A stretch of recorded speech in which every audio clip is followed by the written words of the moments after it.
Blood pooled beneath her broken body. 3% battery. One last message, one wrong number. Lena Carter's trembling fingers typed what she thought were her final words to her brother, a desperate plea from a woman dying alone on a cold apartment floor. But fate had other plans. That message never reached family. Instead, it landed in the phone of Adrian Voss, a man who ruled the city's darkest corners with an iron fist and ice-cold silence. What happened next would shatter two worlds and ignite a war no one saw coming. Stay with me until the end. Hit that like button and comment what city you're watching from. I want to see how far this story travels. The apartment smelled of copper and regret. Lena Carter couldn't remember when she'd stopped screaming. Maybe it was after the second blow to her ribs, or the third. She'd lost count somewhere between the sound of cracking bone and the taste of blood in her mouth. Now she lay motionless on the hardwood floor of her studio apartment, each shallow breath a knife twisting in her chest. The afternoon sun cut through the Venetian blinds in harsh strips, illuminating the dust motes that danced indifferently above her broken form. Somewhere in the building, a television blared a game show. Canned laughter echoed through the walls, life continuing as usual while hers drained away in a spreading crimson pool. Her phone had skittered across the floor during the assault, coming to rest just inches from her outstretched hand. The screen glowed with a cruel 3% battery warning. 3%. That was all she had left. In her phone and maybe in her life. Marcus had left 20 minutes ago.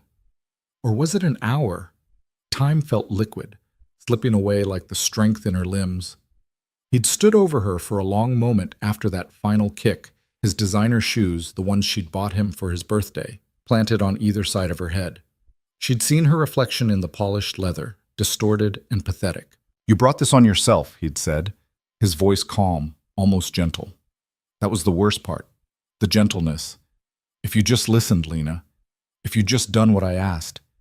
Then he'd stepped over her like she was trash on the sidewalk and walked out, locking the door behind him. The deadbolt's click had sounded like a coffin closing. Lena's fingers twitched toward the phone. Pain exploded through her torso. Ribs definitely broken, maybe more than one. A whimper escaped her lips, pathetic and small.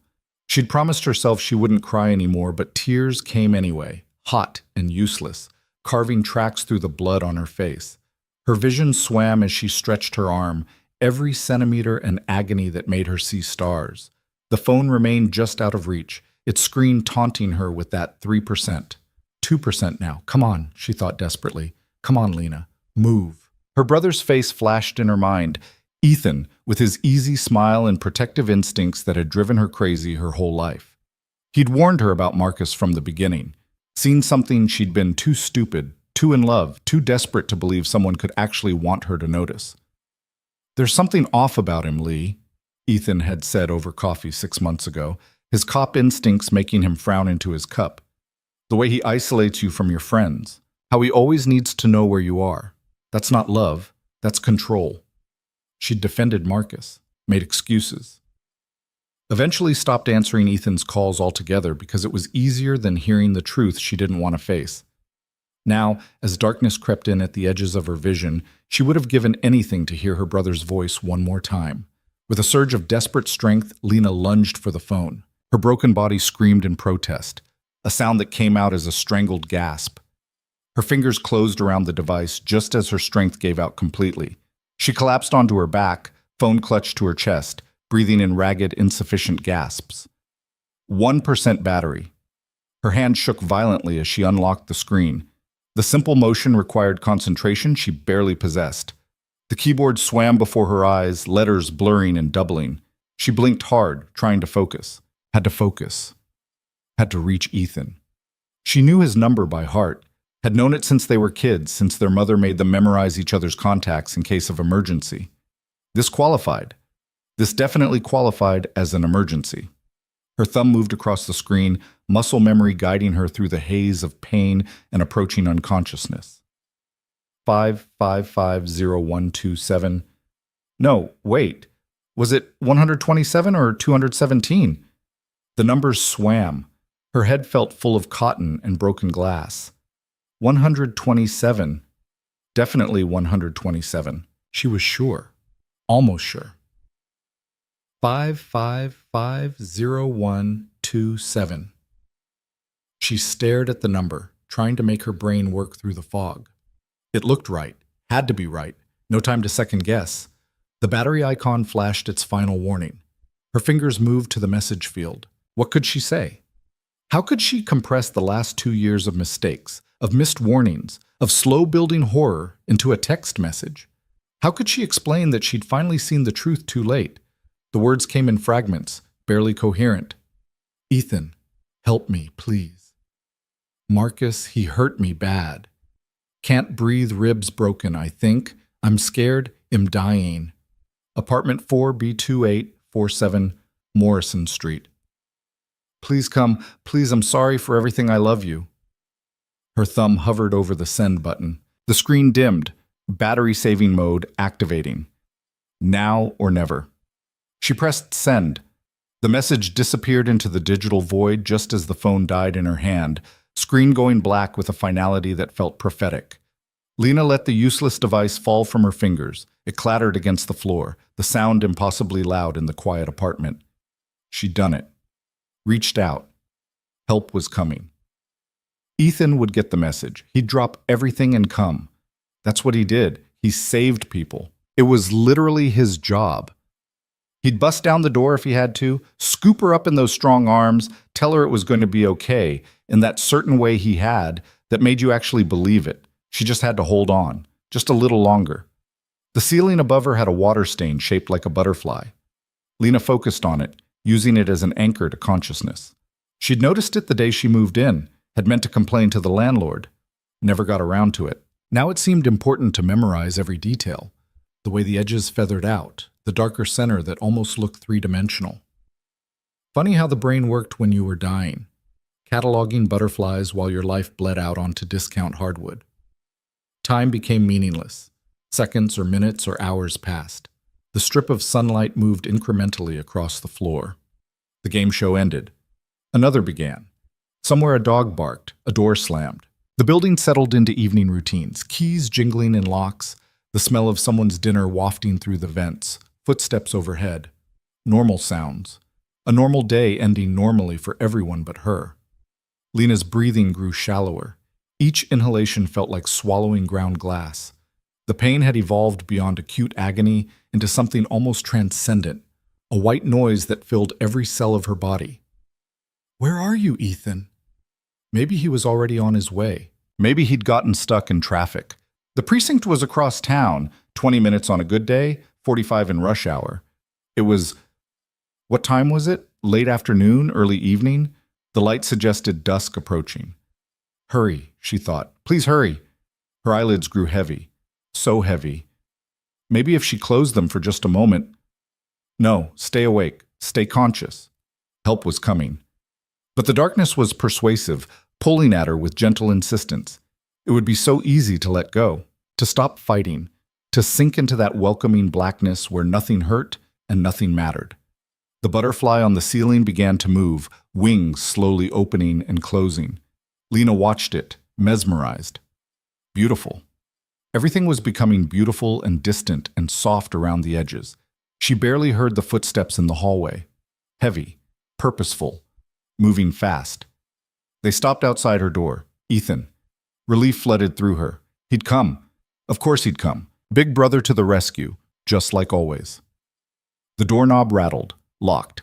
She'd known it would be. Marcus always locked it when he left, keeping her trapped like a bird in a cage. But Ethan was a cop. He'd have ways to get in. Kick it down maybe, or pick the lock, or... The door exploded inward. Not kicked. Not picked. Blown off its hinges with a force that made the entire frame splinter. The door crashed to the floor with a sound like thunder, and a figure filled the doorway. Not Ethan. Through her fading vision, Lena registered details in fractured snapshots. Tall, over 6 feet easily. Broad shoulders and a black coat that hung open over an expensive suit. Dark hair, dark eyes, a face carved from granite and shadow. Young, maybe 30, but carrying himself with the authority of someone much older. This wasn't her brother. This wasn't anyone she knew. The stranger's eyes swept the apartment in one efficient scan, cataloging and dismissing everything until they landed on her. He went absolutely still. For a moment they stared at each other across the wreckage of her studio apartment, The broken door, the blood-stained floor, the woman dying in the middle of it all. Then he moved. 3 long strides brought him to her side. He dropped to one knee, movements precise and controlled despite the obvious urgency. Up close, she could see his face clearly. Sharp cheekbones, a jaw that could cut glass, eyes so dark they were almost black. He should have been handsome, would have been handsome, except for the absolute absence of warmth in his features. His expression never changed as he assessed her injuries. No shock, no horror, no pity, just cold, clinical evaluation. "Don't try to talk," he said. His voice matched his face, deep, controlled, absolutely devoid of emotion. Lena tried anyway. "Who?" "Later." He was already pulling out his phone, pressing a single speed dial number. Someone answered on the first ring. "I need a medical team at 2847 Morrison Street, apartment 4B, immediately. Female, mid-20s, severe trauma to torso and head, possible internal bleeding, broken ribs minimum." A pause. 5 minutes. No sirens. He ended the call and returned his attention to her. Those dark eyes moved over her systematically, taking inventory. His hand hovered over her ribs but didn't touch. "Who did this?" The question came out flat, factual, like he was asking for a weather report. Lena's lips moved, but no sound came out. The stranger leaned closer, close enough that she could smell expensive cologne mixing with something sharper, gun oil maybe, or leather. "Marcus," she managed to whisper. "His name is Marcus Delacroix." Something flickered in those dead eyes. Not emotion exactly, but recognition. He sat back slightly, his jaw tightening almost imperceptibly. "Delacroix," he repeated, and the name sounded different in his mouth. Significant. "You're involved with Marcus Delacroix." Was she? Had been, maybe. Not anymore. Never again. "Mistake," Lena whispered. "All a mistake." The stranger's expression remained unchanged, but she caught the way his hands flexed once, a quick clench and release that spoke of barely restrained violence. "Yes," he said quietly. "It was." Footsteps thundered up the stairs. Multiple people, moving fast. The stranger didn't turn, didn't even glance toward the door. He remained focused on her with that unnerving intensity. 3 men entered carrying medical equipment. They moved with military precision, spreading out around her without a word. One immediately began setting up an IV while another pulled out a blood pressure cuff. The third opened what looked like a tackle box full of medical supplies. Not paramedics. At least, not civilian ones. "BP's dropping," one of them said. "We need to move her now." "Stabilize her first," the stranger ordered. "I want her alive." I want her alive, not make sure she lives or save her. Just that cold, possessive statement, like she was a thing he'd decided to keep. Lena should have been terrified. This man, these men, they weren't here officially. No uniforms, no badges, no protocols. Just efficient, practiced violence barely contained beneath expensive suits. But fear required energy she didn't have. Instead, she felt a strange, detached curiosity. Who was he? Why had he come? And how had he gotten her message meant for Ethan? The medics worked fast. An IV needle slipped into her arm. Someone wrapped her ribs with practiced hands. A neck brace materialized from somewhere. Through it all, the stranger watched, his presence somehow both commanding and utterly still. "Ready to transport," one of the medics announced. "Do it." They lifted her onto a stretcher with surprising gentleness. Pain exploded through her body anyway, dragging a scream from her throat that emerged as barely a whimper. The stranger appeared beside the stretcher as they carried her toward the door, keeping pace with that same controlled grace. "Where?" Lena tried to ask. "Somewhere safe." He paused, then added with absolute certainty, "Marcus Delacroix will never touch you again." It wasn't a comfort or a promise. It was a statement of fact delivered with the same inflection as someone announcing the weather. Somehow, that made it more believable than any impassioned vow. They carried her down the stairs, moving quickly but smoothly. A black SUV idled at the curb, windows tinted so dark she couldn't see inside. No ambulance, no flashing lights, nothing to draw attention. As they loaded her into the vehicle, Lena caught a glimpse of her apartment building's facade. Mrs. Chen from 2A stood in her window, curtain pulled back, watching. Their eyes met for a brief moment. Then the old woman let the curtain fall and disappeared. No one had heard her screaming, or if they had, they'd chosen not to care. The stranger slid into the seat beside her as the doors closed. The driver didn't wait for instructions, just pulled smoothly into traffic. Inside, the SUV was all black leather and tinted glass, a mobile fortress. Lena's vision was fading again, the darkness she'd been fighting pulling her under with irresistible force. She struggled against it, trying to stay conscious, to understand what was happening. "Sleep," the stranger said. It wasn't permission, it was a command. "You're safe now." "Don't know you," Lena managed, words slurring. "Why did you come?" For the first time, something almost like emotion crossed his face. Not quite a smile, not quite regret. Something older and more complicated. "You sent me a message," he said quietly, pulling out a phone. Her text message displayed on the screen. "You asked for help." The numbers swam before her fading vision. 5550127. No, that was wrong. Ethan's number was 217, not 127. She'd been so sure, but pain and panic had scrambled the digits in her dying mind. "Wrong number," she whispered. "No." The stranger looked at her with those fathomless dark eyes. "I don't believe in accidents. You reached exactly who you were meant to reach." "Who are you?" "Adrian Voss."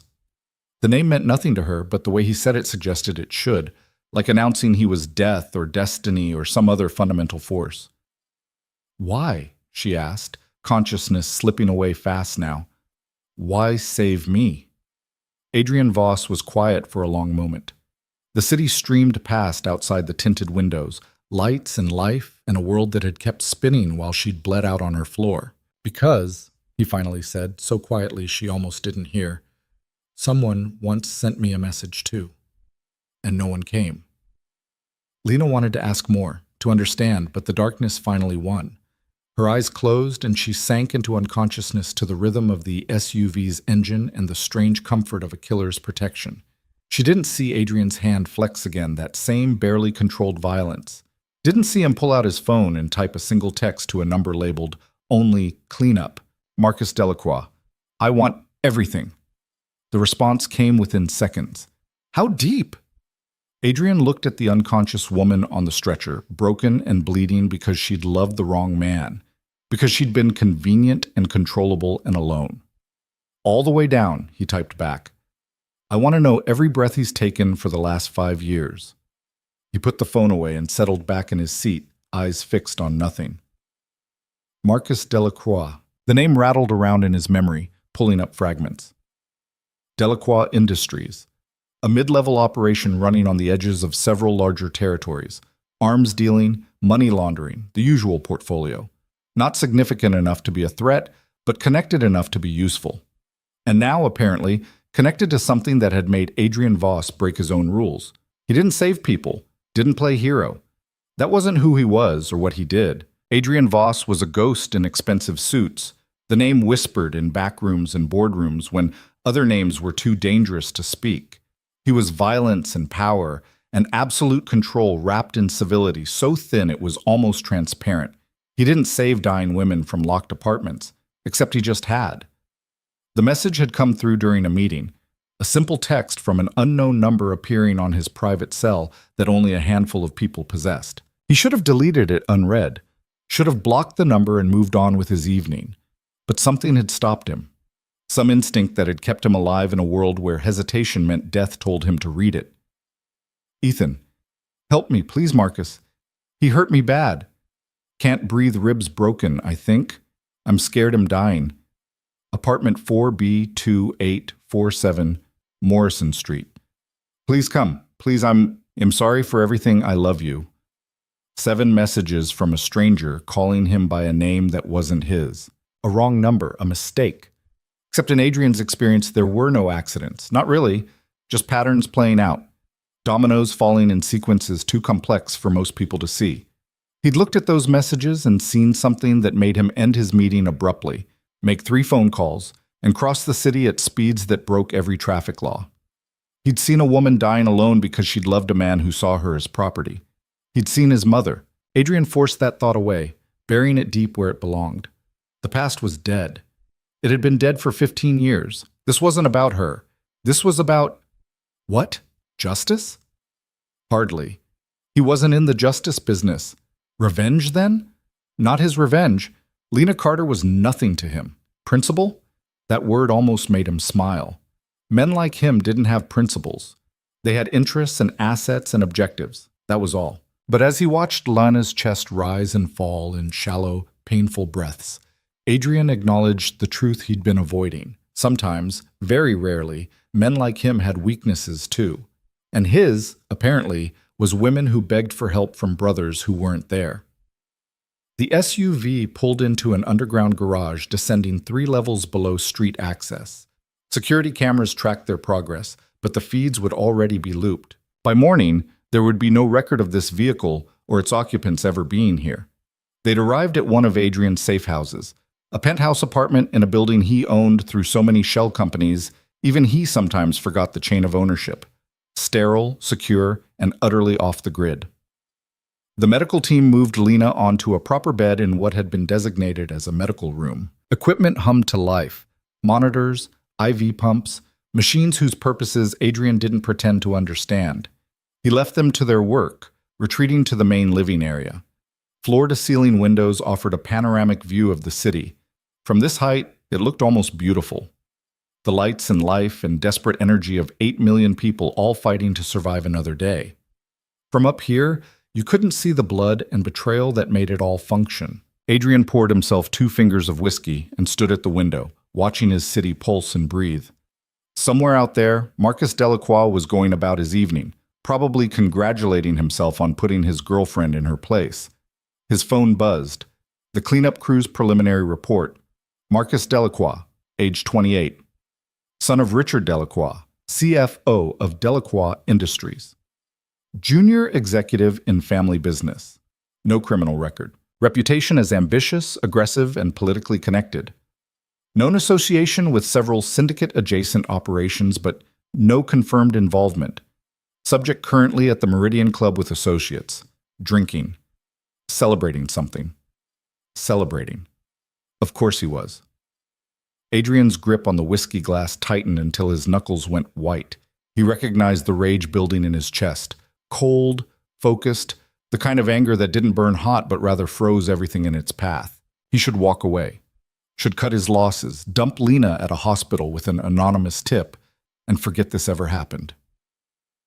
Getting involved with anything connected to the Delacroix family meant complications he didn't need.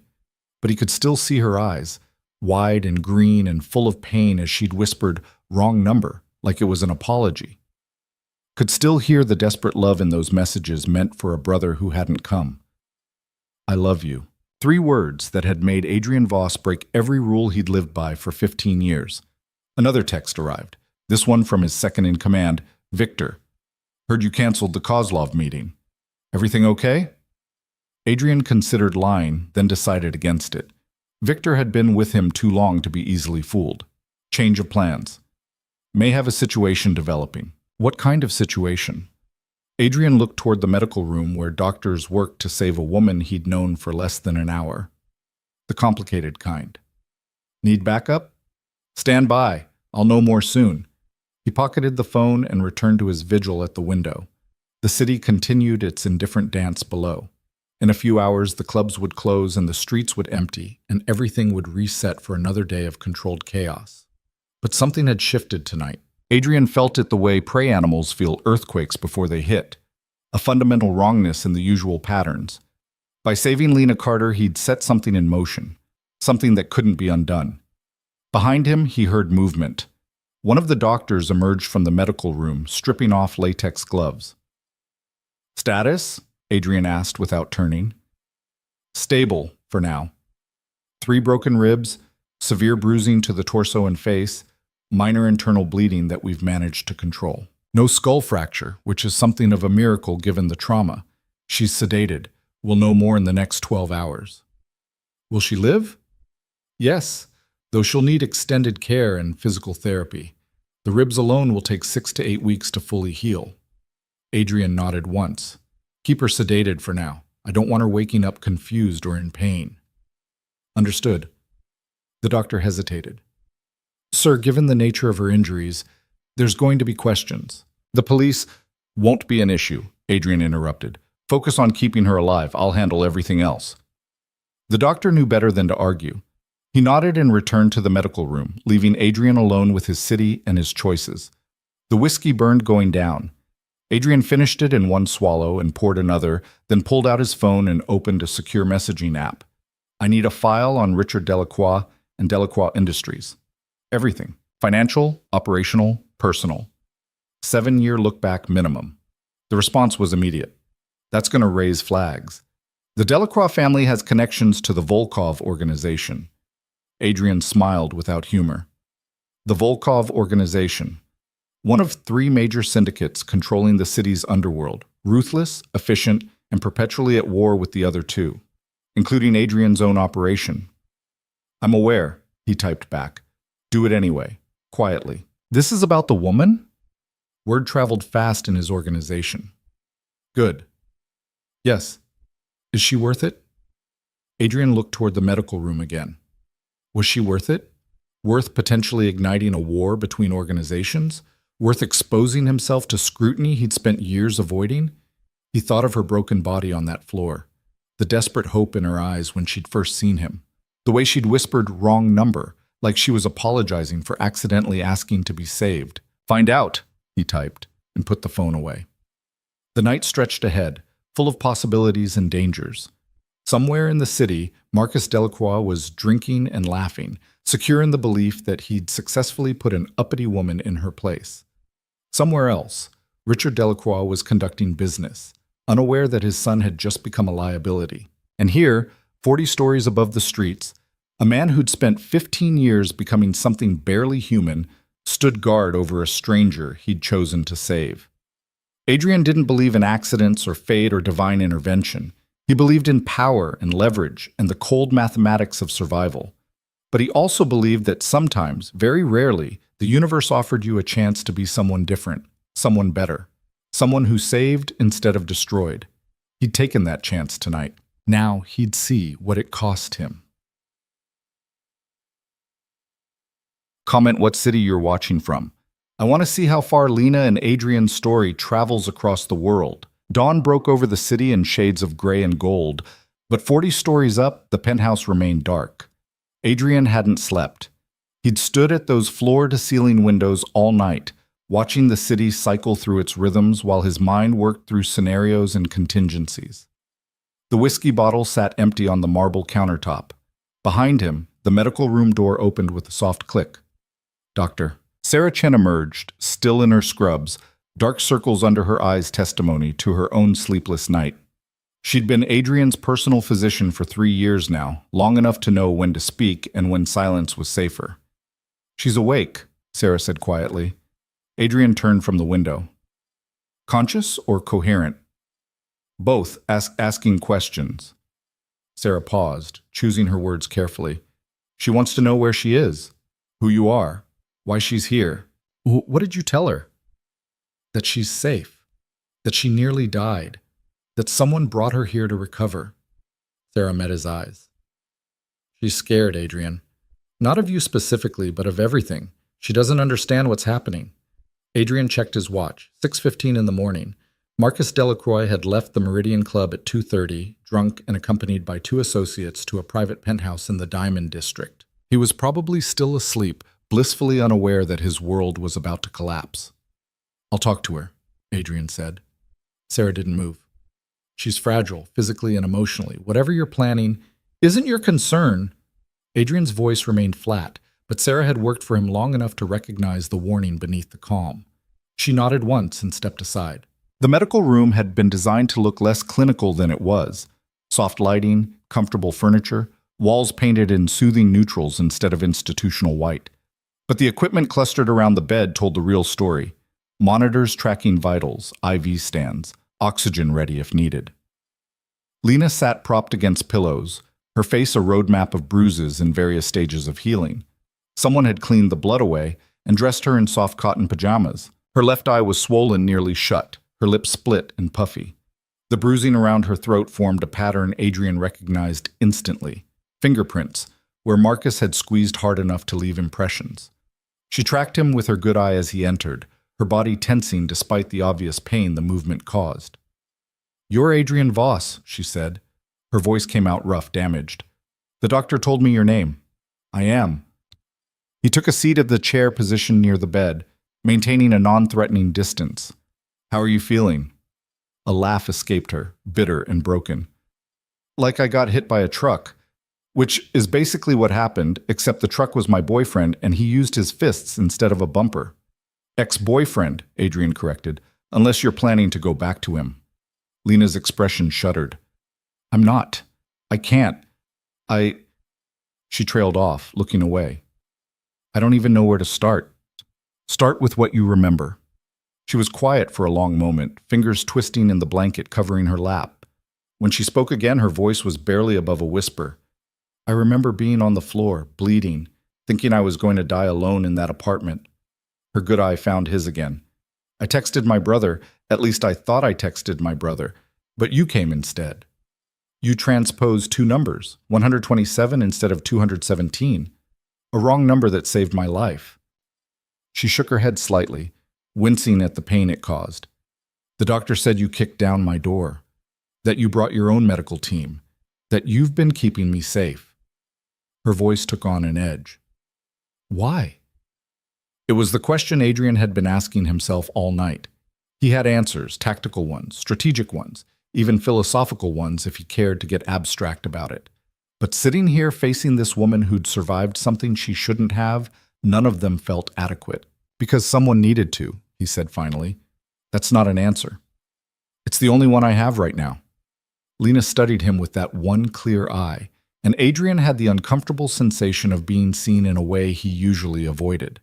Most people looked at him and saw what he wanted them to see: power, control, the carefully constructed image of a successful businessman with shadowy connections. But Lena was looking deeper, trying to understand the man who'd appeared out of nowhere to save a stranger.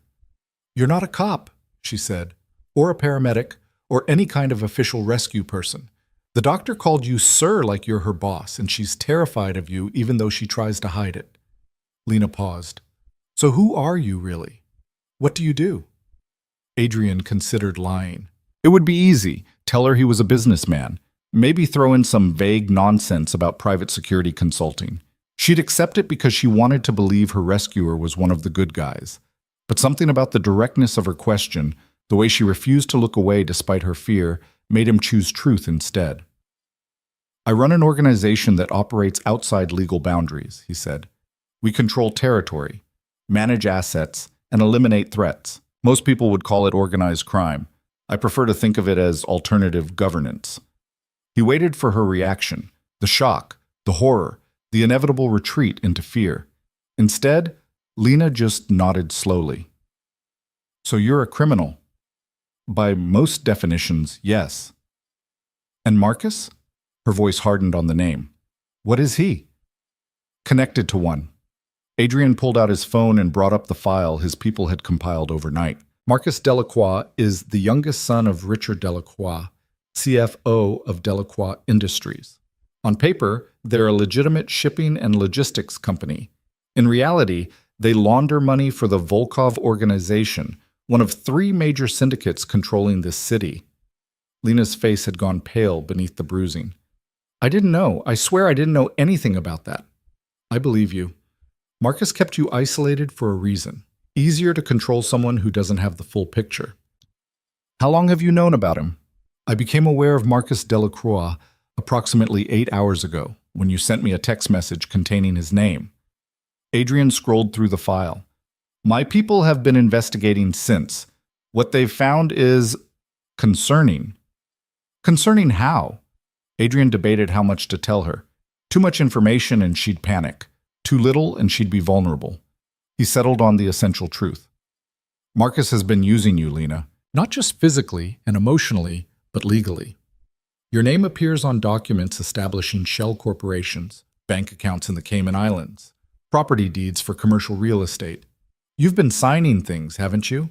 Papers Marcus brought home from work, said they were routine, maybe gave you wine first to make it all seem romantic? The color drained completely from Lena's face. Oh my God. Do you remember what you signed? No. I mean, I remember signing things, but I never read them. Marcus said they were boring corporate documents, that I was just being listed as a reference or something. He made it seem like no big deal, and I trusted him. Her voice broke. What have I done? You've been made an accessory to money laundering, fraud, and possibly racketeering. If the FBI ever investigates Delacroix Industries, your name will come up. A lot. Lena pressed her hands to her face, then immediately regretted it as the pressure sent pain radiating through her damaged features. I'm going to prison. No, Adrian said with certainty. You're not. How can you possibly... Because I won't allow it. He put the phone away and leaned forward slightly. Listen to me, Lena. Marcus Delacroix made a mistake when he decided you were disposable. He should have killed you or left you alone. Instead, he left you alive but broken, confident you'd be too afraid or too ashamed to do anything about it. That mistake gave me an opening. An opening for what? Adrian smiled, and it was not a pleasant expression. To destroy him. Lena stared at him, a complicated mix of emotions playing across her damaged face. Fear, yes, but also something that looked almost like hope. Why would you do that? She asked. You don't know me. Don't owe me anything. And if Marcus is connected to this Volkov organization, going after him must be dangerous even for you. It is, Adrian admitted. The Volkovs and my organization have maintained a tense peace for 3 years. Attacking someone under their protection could reignite hostilities. Then why risk it? Adrian stood and walked to the window. Outside, the city was fully awake now, morning traffic snarling the streets below. Somewhere down there, Marcus Delacroix was probably having coffee, checking his phone, getting ready for another day of business as usual. Because men like Marcus operate on the assumption that they're untouchable, Adrian said quietly, that their connections and money and family name will protect them no matter what they do. They hurt people because they can, because no one has the power or the will to stop them. He turned back to face her. I have both. Lena was quiet for a long moment. This is about more than just me, isn't it? Perceptive. Adrian filed that away. Lena Carter was sharper than she appeared, even damaged and drugged and traumatized. Yes, he admitted. Someone hurt you, or hurt someone you cared about. Adrian didn't respond, but his silence was answer enough. Lena nodded slowly. Okay, so what happens now? Now you recover. Dr. Chen will monitor your progress. You'll stay here where it's secure. And then? Then we discuss what you want to do about Marcus Delacroix. What I want? Lena laughed, the sound edged with hysteria. I want to never see him again. I want to forget he exists. I want to go back to 6 months ago and listen to my brother when he told me Marcus was dangerous. Your brother, Adrian said. Ethan Carter. Detective with the Metropolitan Police, Vice Division. Clean record, good reputation, known for being protective of his little sister. He paused. He's been calling you for 3 days, 12 missed calls, 8 voicemails. Lena's expression crumpled. He can't know about this. If he finds out what Marcus did, he'll do something stupid. He'll go after him and Marcus's family will destroy his career or worse. Marcus's family is going to have bigger problems soon. You're really going to go after them? All of them? I'm going to gather information, Adrian corrected. What I do with that information depends on what I find and what you decide you want. What I want is to feel safe again, to not wake up terrified, to not see his face every time I close my eyes. That, Adrian said, I can definitely arrange. A knock on the door interrupted them. Victor entered without waiting for permission, a liberty only he was allowed. He was a bear of a man, 6'4", and built like a boxer, with a scar running from his left temple to his jaw, courtesy of a knife fight in Moscow 15 years ago. We have a problem, Victor said in accented English, his gaze flickering to Lena for a brief moment before returning to Adrian. Explain. Marcus Delacroix reported a break-in at 2847 Morrison Street last night, filed a police report claiming his girlfriend disappeared and her apartment was vandalized. He's playing the concerned boyfriend, saying he's worried she's been kidnapped. Adrian's expression didn't change, but Lena saw his hands flex once. That same barely controlled violence she'd noticed the night before. Clever, Adrian said. Get ahead of the narrative. If she turns up claiming he attacked her, he's already established an alternative story. There's more. He's offering a $10,000 reward for information leading to her safe return. It's already on the local news. Lena made a small sound of disbelief. He's pretending to care? After what he did? Victor looked at her directly for the first time. Men like Marcus Delacroix are very good at pretending. It's how they operate. They show the world one face while hiding the monster underneath. Victor, Adrian said quietly, a warning in his tone. The big man nodded and turned back to his boss. What do you want to do? Adrian was silent for a moment, thinking. Lena watched the calculation happen behind those dark eyes, weighing variables, assessing risks, planning moves several steps ahead. How much coverage is the story getting? Local news only, but it's building momentum. The angle is concerned boyfriend searches for missing girlfriend. Women are eating it up on social media. Of course they are. Adrian's voice dripped with contempt. Contact our people at Channel 7. I want Marcus Delacroix's financials leaked to their investigative unit. Bank records, transaction histories, everything that shows his connection to illegal activities. Make it look like it came from an anonymous whistleblower. That'll blow back on the girl, Victor said, jerking his chin toward Lena. Her name is all over those documents. Which is why we're going to establish her as a victim before the story breaks. Get me a meeting with Detective Elizabeth Morrison, Internal Affairs. She owes us a favor. She wants you for getting her brother out of that mess in Atlantic City. You really want to cash that in on this? Yes. Victor nodded and pulled out his phone, already making calls as he left the room. Lena struggled to process what she'd just heard. You're going to expose Marcus's crimes by exposing mine? You didn't commit any crimes. You signed documents under false pretenses while in a coercive relationship. That makes you a victim, not a criminal. Adrian sat back down in the chair. But we need to establish that narrative before Marcus can spin it another way. And this detective you mentioned, we'll interview you, document your injuries, and file a report that predates Marcus's bullshit missing person claim. It establishes the timeline in your favor.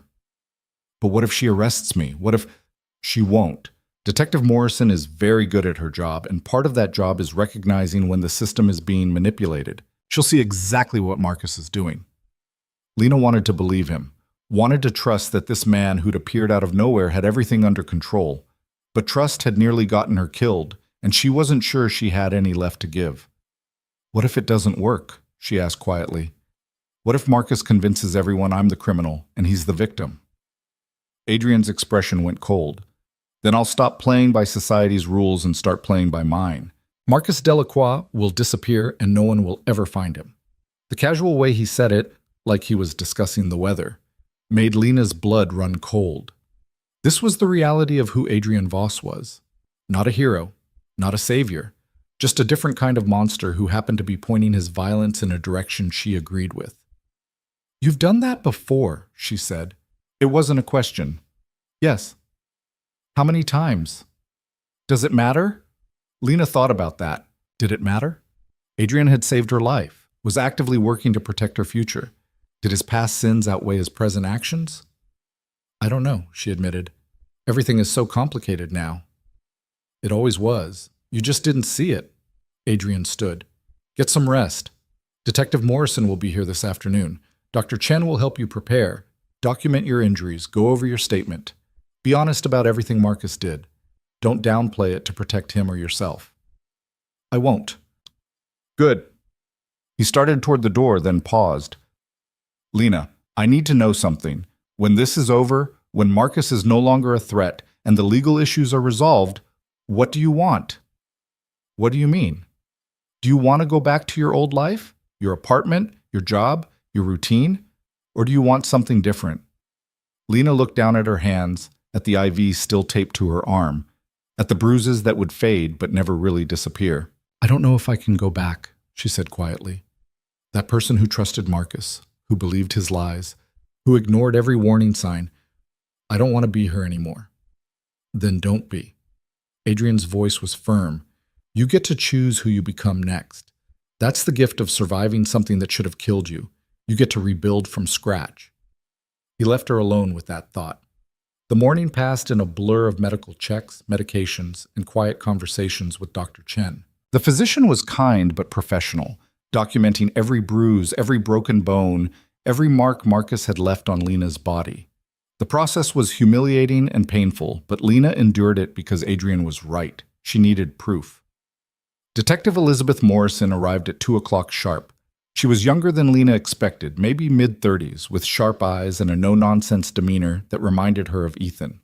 She entered the medical room alone, carrying a digital recorder and a notepad. "Miss Carter," she said, her voice professionally neutral, "I'm Detective Morrison, Internal Affairs.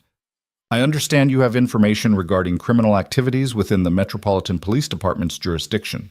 Lena glanced at Adrian, who stood near the window. He nodded once. "Not exactly," Lena said. "I have information about crimes committed against me. The person who committed them is Marcus Delacroix, and I believe he has connections to organized crime." Detective Morrison's expression didn't change, but Lena saw something flicker in her eyes. Interest, maybe, or recognition. "I'm going to record this conversation," Morrison said, setting up the device. "You can stop at any time. You have the right to have an attorney present." "I don't need an attorney. I need someone to listen." "Then I'm listening." Lena told her everything. The whirlwind romance, the gradual isolation, the escalating control. The moment when Marcus's mask had finally slipped completely. She described the beating in clinical detail, the way he'd stood over her afterward, the sound of the deadbolt locking her in to die. Morrison took notes, asked clarifying questions, never once looked shocked or sympathetic. Just professional, thorough, relentless in her pursuit of facts. "The documents you signed," Morrison said. "Do you have copies?" "No. Marcus always took them with him." "But you remember signing them?" "Yes. At least a dozen times over the past 6 months. And he never explained what they were? He said they were corporate paperwork. That listing me was a formality." Morrison made another note. "Ms. Carter, I need to be direct with you. If your name appears on documents associated with money laundering or fraud, you could face criminal charges." "I know." Lena's voice was steady. "But I signed those papers because Marcus manipulated me. I was in a coercive relationship. I didn't know what I was really signing." "Can you prove coercion?" Lena gestured to her face, her ribs, her body. "Is this not enough proof?" "It's proof of assault. Proving coercion regarding the documents is more complicated." "Which is where I come in," Adrian said, speaking for the first time since Morrison arrived. The detective turned to face him. "Mr. Voss, I was wondering when you'd insert yourself into this conversation." "You've been investigating Delacroix Industries for 3 months," Adrian said. It wasn't a question. Morrison's eyes narrowed. "That's confidential information." "So is the fact that your investigation has stalled because Richard Delacroix has political connections that keep interfering with warrants and subpoenas? You need a way in. Lena gives you that." "I don't use victims as bait." "I'm not suggesting you do. I'm suggesting you recognize that Lena is a witness to criminal activity, and her testimony could break your case open." Morrison looked between them, clearly weighing her options. "What exactly are you offering, Mr. Voss?" "Protection for Lena, access to documents and financial records you can't legally obtain, testimony that will stand up in court." "In exchange for?" "Immunity for Ms. Carter on any charges related to documents she signed under duress, and your assurance that Marcus Delacroix will face consequences for what he did to her." "I can't guarantee immunity.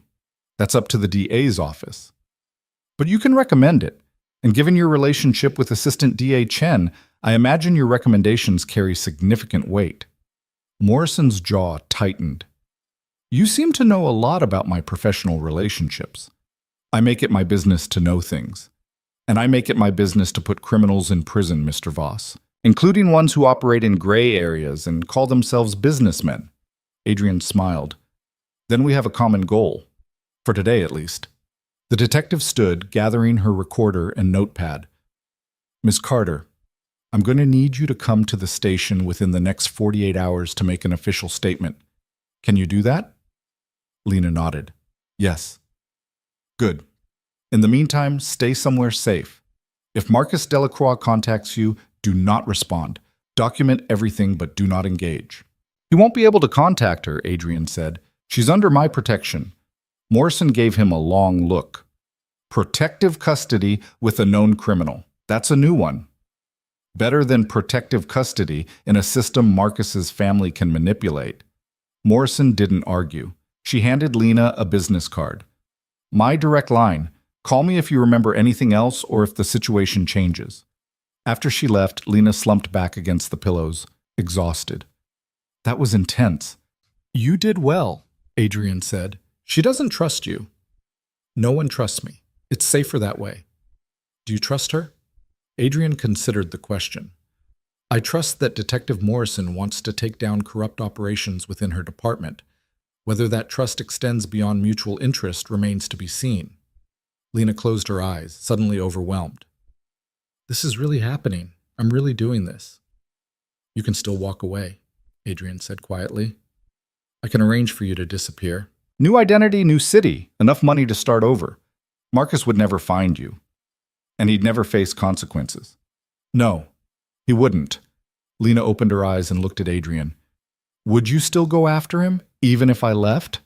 Probably. Why? Because men like Marcus don't stop. If it's not you, it'll be someone else. Another woman who trusts the wrong person. Another victim who dies alone on a dirty floor. You can't save everyone. No, Adrian agreed.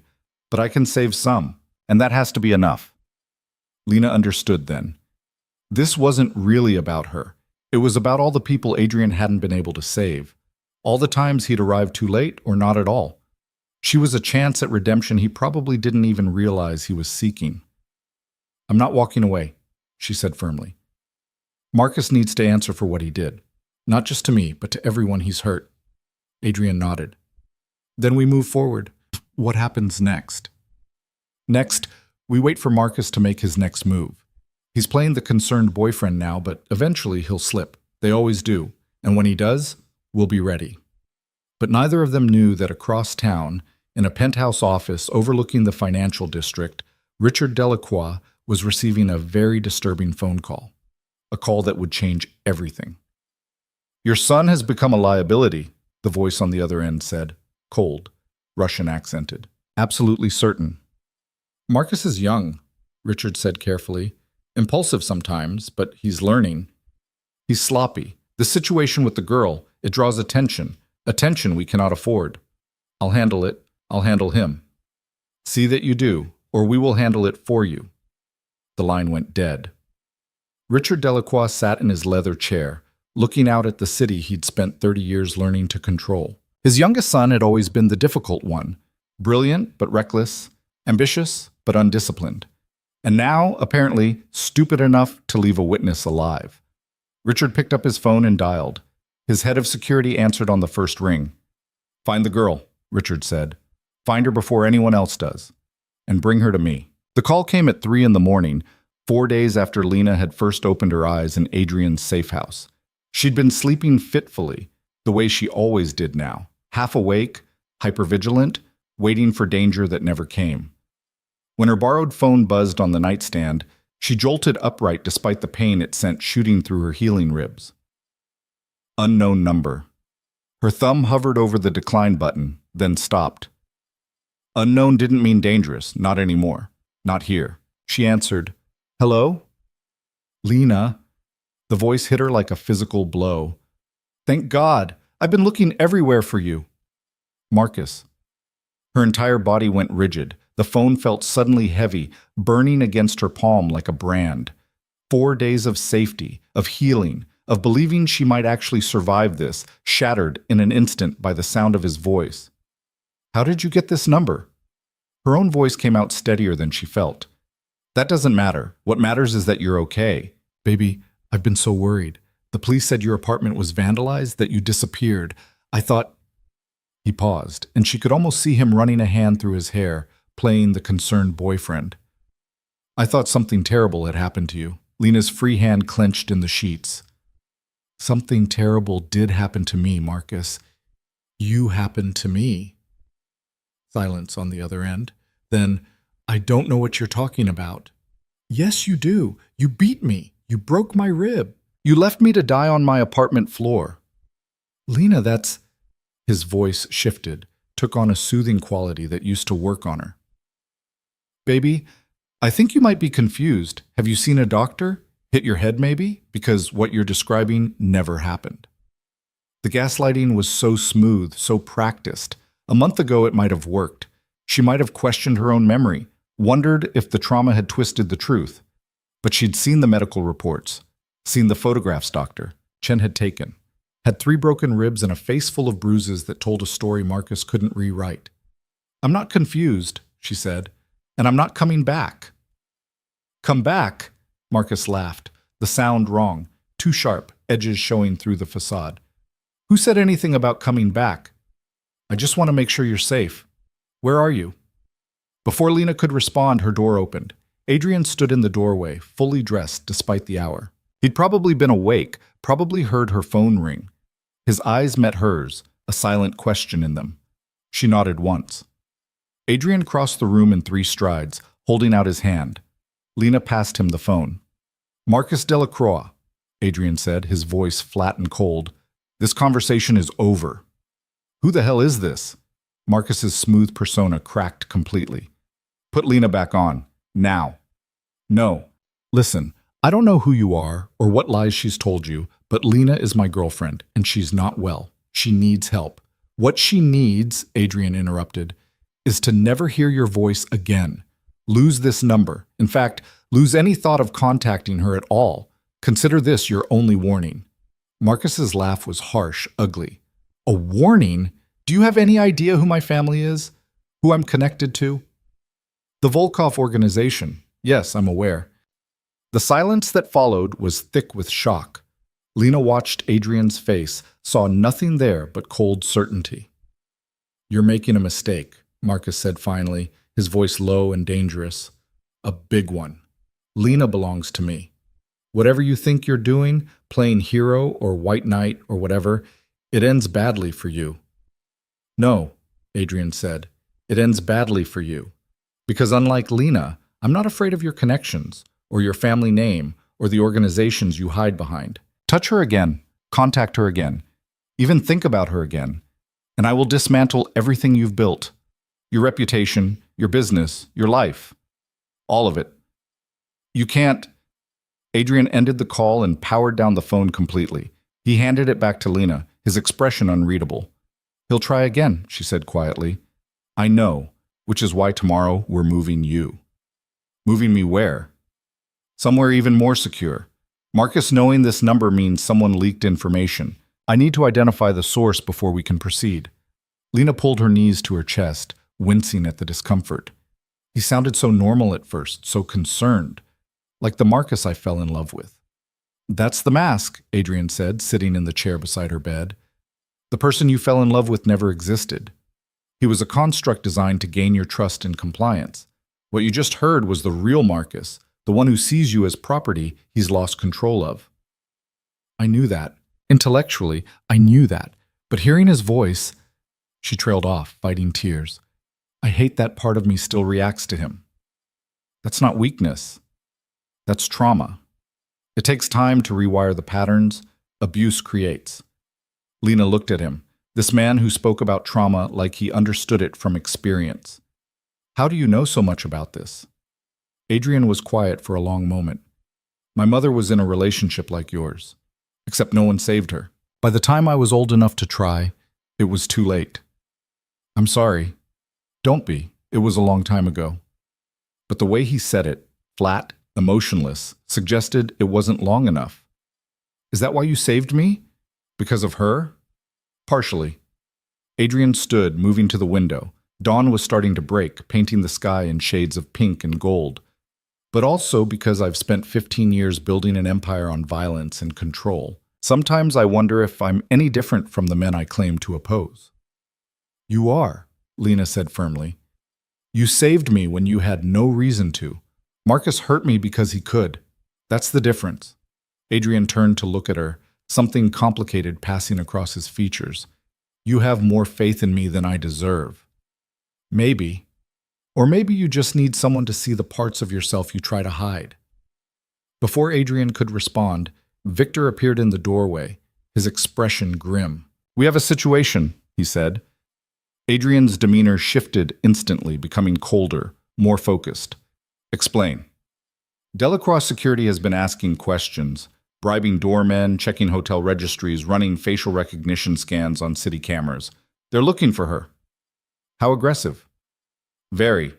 They hit 3 of our known properties in the last hour. Didn't find anything, but they're getting bolder." Adrian's jaw tightened. "Richard Delacroix is moving faster than I anticipated." "There's more," Victor said. "Our contact in the Volkov organization reached out. They've issued a directive. Find the girl. Neutralize anyone protecting her. This has gone above Marcus. His father is involved now, and he's calling in favors." Lena felt ice spread through her veins. What does neutralize mean? Victor's eyes flicked to her, then back to Adrian. "In this context, kill." "They're going to kill me?" Her voice came out smaller than she intended. "They're going to try," Adrian corrected, "but they'll have to go through me first, and that's significantly harder than they're anticipating." "Adrian, maybe I should just—" Lena started, but he cut her off. "Don't. Whatever you're about to suggest, turning yourself in, running away, sacrificing yourself to protect me, don't. That's not how this works." "How does it work then?" "We go on the offensive. Victor, gather the team. I want full tactical deployment. And get me a meeting with Dmitry Volkov." Victor's eyebrows rose. "You're going directly to the top?" "Richard Delacroix is operating under Volkov protection. If I want to neutralize that protection, I need to talk to Dmitry himself. He's not going to be happy about you stepping on his organization's toes. I don't need him happy. I need him reasonable." Adrian turned back to Lena. "Get dressed. Comfortable clothes, nothing restrictive. We're moving in 20 minutes. After both men left, Lena sat in the pre-dawn silence, trying to process everything. 4 days ago, she'd been dying on her apartment floor. Now she was at the center of a conflict between criminal organizations, protected by a man she barely knew, wanted dead by people she'd never met. This wasn't how life was supposed to work. Normal people didn't end up in situations like this. But then again, she'd stopped being normal the moment she'd sent that wrong number text message. Or maybe even before that, the moment she'd ignored Ethan's warnings and chosen to believe Marcus's lies. She dressed slowly, her ribs protesting every movement. Dr. Chen had cleared her for limited mobility, but everything still hurt. The bruises on her face had faded from purple-black to yellow-green, a roadmap of violence written on her skin. In the mirror, a stranger stared back. Same green eyes, same brown hair, but different somehow. Harder. More aware. The innocent woman who'd fallen for Marcus Delacroix's charm was gone, replaced by someone who understood that the world was darker and more dangerous than she'd ever imagined. 20 minutes later, she found herself in another black SUV, sandwiched between Adrian and Victor. 2 more vehicles flanked them, full of men she didn't recognize but who moved with the same predatory grace as Adrian. "Where are we going?" she asked. "The Sentinel," Adrian replied. "One of my primary holdings. 40-story building, full security, discreet staff. No one gets in without my approval." "And Dmitry Volkov? When does that meeting happen?" "Already arranged. He'll meet us at the Sentinel in 3 hours." Lena noticed Adrian's hands, the way they rested calmly in his lap. No tension, no fidgeting. Either he was exceptionally good at hiding his nerves, or he genuinely wasn't afraid of meeting with the head of a major criminal syndicate. "Have you met him before?" she asked. "Twice. Once when I was establishing my territory 5 years ago, and once when we negotiated the current peace agreement." Adrian glanced at her. "Dmitry Volkov is not a good man, Lena. Don't mistake politeness for kindness, or civility for morality." "I could say the same about you." Adrian's lips quirked in what might have been a smile. "Fair point." The Sentinel turned out to be exactly what it sounded like, a gleaming tower of steel and glass in the heart of the financial district. They entered through an underground garage, multiple security checkpoints clearing their path. The elevator required both a keycard and a fingerprint scan to access the upper floors. Adrian's penthouse occupied the entire 40th floor. Where the safe house had been functional and sterile, this space was opulent, floor-to-ceiling windows offering panoramic city view, indicating a hallway. Everything you need should be provided. If it's not, ask. Lena wanted to explore, to process this new level of wealth and power, but exhaustion pulled at her. The adrenaline from Marcus's call had faded, leaving her drained. She'd just reached her assigned room when she heard voices from the main living area. Against her better judgment, she crept back to listen. Too risky, Victor was saying. Meeting with Volkov puts you in his territory, under his rules. He's coming here. Even worse, you're showing him your primary stronghold. He already knows where it is, Victor. Dmitry Volkov makes it his business to know everything about everyone who operates in this city. Then what's the play? What do you expect to accomplish? Adrian was quiet for a moment. I'm going to offer him something he wants more than Richard Delacroix's continued patronage. What could possibly be worth more than a money laundering operation that's been profitable for a decade? Information about the Chen Syndicate's expansion plans. Victor swore in Russian. That's suicide. The Chens will see it as betrayal. Only if they find out, and they won't, because we're going to be very careful about how this information is delivered. You're playing both sides against each other, using Lena as the catalyst. I'm using Richard Delacroix's mistake as leverage. There's a difference. And when Dmitry asks why you care so much about one woman, I'll tell him the truth, that Marcus Delacroix's sloppiness represents a liability to everyone, that protecting Lena protects the larger ecosystem of interests we all rely on. Lena heard footsteps approaching and quickly retreated to her room, closing the door quietly. She sat on the bed, mind racing. Adrian was playing a game so complex she could barely follow it, using pieces and strategies she didn't understand. And she was right in the middle of it. The next 3 hours passed in tense anticipation. Dr. Chen arrived to check Lena's injuries and change her bandages. The physician worked in professional silence, documenting progress with the same thoroughness she'd shown before. You're healing well, Chen said finally. Better than expected, actually. The ribs should be fully mended in another month. And the bruises? Fading. Another week and you'll look almost normal. Chen paused. Physically, at least. The psychological trauma takes longer. I know. Chen packed up her medical bag. Mr. Voss asked me to make sure you understand what's happening today. The meeting with Dmitry Volkov, it's dangerous. Not physically, necessarily, but politically. Everything you say, every reaction you have, will be analyzed and used. I'm just supposed to sit there and look traumatized? You're supposed to be yourself. That's what Adrian needs. Authenticity. Dmitry Volkov can spot a performance from a mile away, but genuine emotion, genuine trauma, that he'll believe. After Chen left, Lena stood at the window, looking out at the city. Somewhere down there, Marcus was going about his day, probably confident his father would fix this problem the way he fixed everything. Somewhere else, Ethan was working his shift, still calling her phone, still leaving messages she couldn't bear to listen to. And here she was, 40 stories up, waiting to meet a crime lord who might decide her fate with a word. At exactly noon, the elevator chimed. Lena heard voices, Adrian's controlled tone, and another voice, deeper, with a Russian accent that reminded her of Victor but carried more weight. Mr. Voss, your building is as impressive as I remember. Mr. Volkov, thank you for coming. How could I refuse such an intriguing invitation? You mentioned a matter of mutual interest. Lena's door opened. Adrian stood there, his expression unreadable. It's time. She followed him into the living area, where a man stood silhouetted against the windows. Dmitry Volkov was not what she expected. She'd imagined someone old, weathered by years of violence. Instead, he appeared to be in his early 50s, well-dressed in a charcoal suit, silver threading his dark hair. He looked like a successful businessman, not a criminal mastermind. But his eyes, cold gray, calculating, told the real story. Ms. Carter, Dmitry said, his accent making her name sound foreign. I've heard much about you in the past few days. I wish I could say the same, Lena replied, surprised by her own steadiness. Dmitry smiled. Honesty. How refreshing. He turned to Adrian. She is not what I expected. What did you expect? Someone more, broken, given what my associate's son did to her. He gestured to the seating area. Shall we? They sat, Adrian and Lena on one sofa, Dmitry across from them. Victor stood near the door, a silent sentinel. The air felt thick with tension.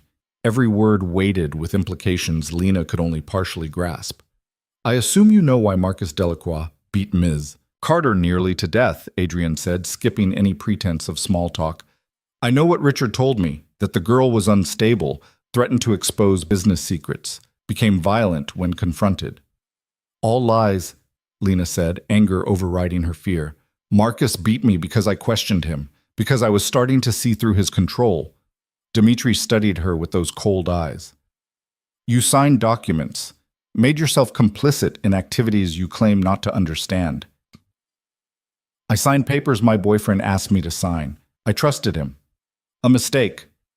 Yes, one I'll never make again. Something flickered in Dmitri's expression, not quite approval, but acknowledgement. You have spirit. I can see why Adrian chose to protect you. I protect her because Marcus Delacroix is sloppy, Adrian said. He left a witness alive, filed a false police report, drew attention to operations that function best in shadow. His father is scrambling to clean up the mess, but the damage is done. And you believe this justifies interference with Volkov business? I believe Richard Delacroix is a liability you can't afford. The police are already investigating Delacroix Industries. When they find what Lena signed, and they will, it all traces back to your money laundering operation. Dmitri's expression didn't change, but Lena felt the temperature in the room drop several degrees. That sounds very much like a threat, Mr. Voss. It's an observation. The question is whether you want to control the narrative or let Richard Delacroix's incompetence destroy a profitable arrangement. Dmitri was quiet for a long moment, his fingers steepled beneath his chin. What do you propose? Cut the Delacroix family loose, pull your protection. Let the legal system handle Richard and Marcus as they deserve. In exchange for? I give you advance intelligence on the Chen Syndicate's expansion into the shipping district. Full details, locations, personnel, timelines, everything you'd need to shut them down before they establish a foothold. Lena saw Victor stiffen slightly. This was the play Adrian had mentioned, trading information for protection withdrawal. Dangerous, delicate, requiring trust between parties who fundamentally didn't trust anyone. Dmitri smiled slowly. You're asking me to choose between a decade-long business relationship and intelligence that may or may not be accurate. The intelligence is accurate, and the Delacroix relationship is already compromised. I'm offering you a way to come out ahead. By throwing Richard to the wolves. Richard threw himself to the wolves when he failed to control his son. I'm just pointing out where the wolves are gathering. Dmitri stood, walking to the window. He looked out at the city. Silent for so long, Lena began to worry the negotiation had failed. Marcus Delacroix is a problem, Dmitri said finally. This is true, but problems can be solved many ways. Why should I trust your solution over one of my own? Because my solution lets you maintain plausible deniability, Adrian replied. The Delacroix family falls due to legal pressure, not Volkov betrayal. Your other business relationships remain intact. You look clean. And what do you get out of this arrangement? Adrian glanced at Lena. She goes free, no charges, no threats, no revenge from the Delacroix family. She rebuilds her life without looking over her shoulder. Dmitri turned from the window, his gray eyes moving between them. You care for this woman. I care about justice. Liar. But Dmitri said it almost fondly. You care for her specifically. I can see it in the way you position yourself between us, the way your hand flexes when I look at her too long. This is personal for you. Adrian didn't deny it. Does it matter? It makes you predictable. Predictability is a weakness. Or a strength. You know I'll follow through because my investment is personal. Dmitri considered this, then nodded slowly. I will think about your proposal, but I want the Chen intelligence first. Proof of its value. Half now, half when you withdraw Delacroix protection. All now, or no deal? Adrian shook his head. That leaves me with no leverage. Half now. It will be enough to verify accuracy. They stared at each other, two predators measuring strength and resolve. Finally, Dmitri smiled. Very well. Half now. But if you're lying to me, Mr. Voss, the consequences will be severe for both of you. I don't lie about business. We'll see. Dmitri moved toward the elevator. I'll have an answer for you within 48 hours. In the meantime, keep Ms. Carter close. There are those in my organization who won't wait for my decision. After he left, the tension in the room deflated like a punctured balloon. Victor exhaled heavily. "That went better than expected," he said. "Or worse," Adrian replied. "Dimitri's playing his own game. We won't know which way he's leaning until he makes his move." Lena had been silent throughout most of the exchange, processing the careful dance of threats and promises. Now she spoke. "You just painted a target on both our backs. The target was already there, I just made it harder for them to take the shot. And if Dimitri decides to eliminate us both, solve his problem with violence instead of negotiation?" Adrian looked at her, his dark eyes intense. "Then we fight, and we win. Because losing isn't an option I'm willing to consider." Lena wanted to believe him, wanted to trust in the cold certainty he projected. But she'd seen enough of this world now to know that confidence didn't guarantee survival. "What happens in the next 48 hours?" she asked. "We prepare for either outcome. If Dimitri agrees, we move forward with exposing the Delacroix family. If he doesn't," Adrian trailed off. "If he doesn't? Then we go to war. And war, Lena, is something I know how to win." The call came 36 hours later, 12 hours ahead of Dimitri's promised timeline. Lena was in the kitchen attempting to make coffee when she heard Adrian's phone ring. She'd learned to read the subtle shifts in his posture, the way his shoulders tightened fractionally when something important was happening. He answered without greeting. "Yes." Even from across the room, Lena could hear the accented voice on the other end. Dmitri Volkov, his tone measured and final. "The Delacroix family is no longer under Volkov protection. Effective immediately. I've informed Richard that his services are no longer required." Adrian's expression didn't change, but Lena saw his hand relax slightly. "And the second half of our agreement?" "Will be honored once I verify the Chen intelligence proves accurate. Initial reports suggest it is." "Well played, Mr. Voss." "Business is business." "Indeed. However, I feel compelled to warn you. Richard Delacroix is not a man who accepts loss gracefully. Removing our protection does not remove his resources or his anger. What happens next is beyond my control." "Understood. One more thing. The girl, she's stronger than I expected. Do not waste that strength on revenge. Revenge is expensive and rarely satisfying." A pause. "I speak from experience." The line went dead. Adrian lowered the phone slowly, his dark eyes finding Lena across the kitchen island. For a moment, neither of them spoke, the magnitude of what had just happened settling between them like a physical presence. "It's done," she said quietly. "He agreed." "He did. So Marcus and his father, they're vulnerable now." "Very." Adrian pocketed his phone. "Which makes them desperate, and desperate men are dangerous." As if summoned by the words, Victor burst through the door, his scarred face tight with urgency. "We have a problem. Richard Delacroix just liquidated $15 million in assets.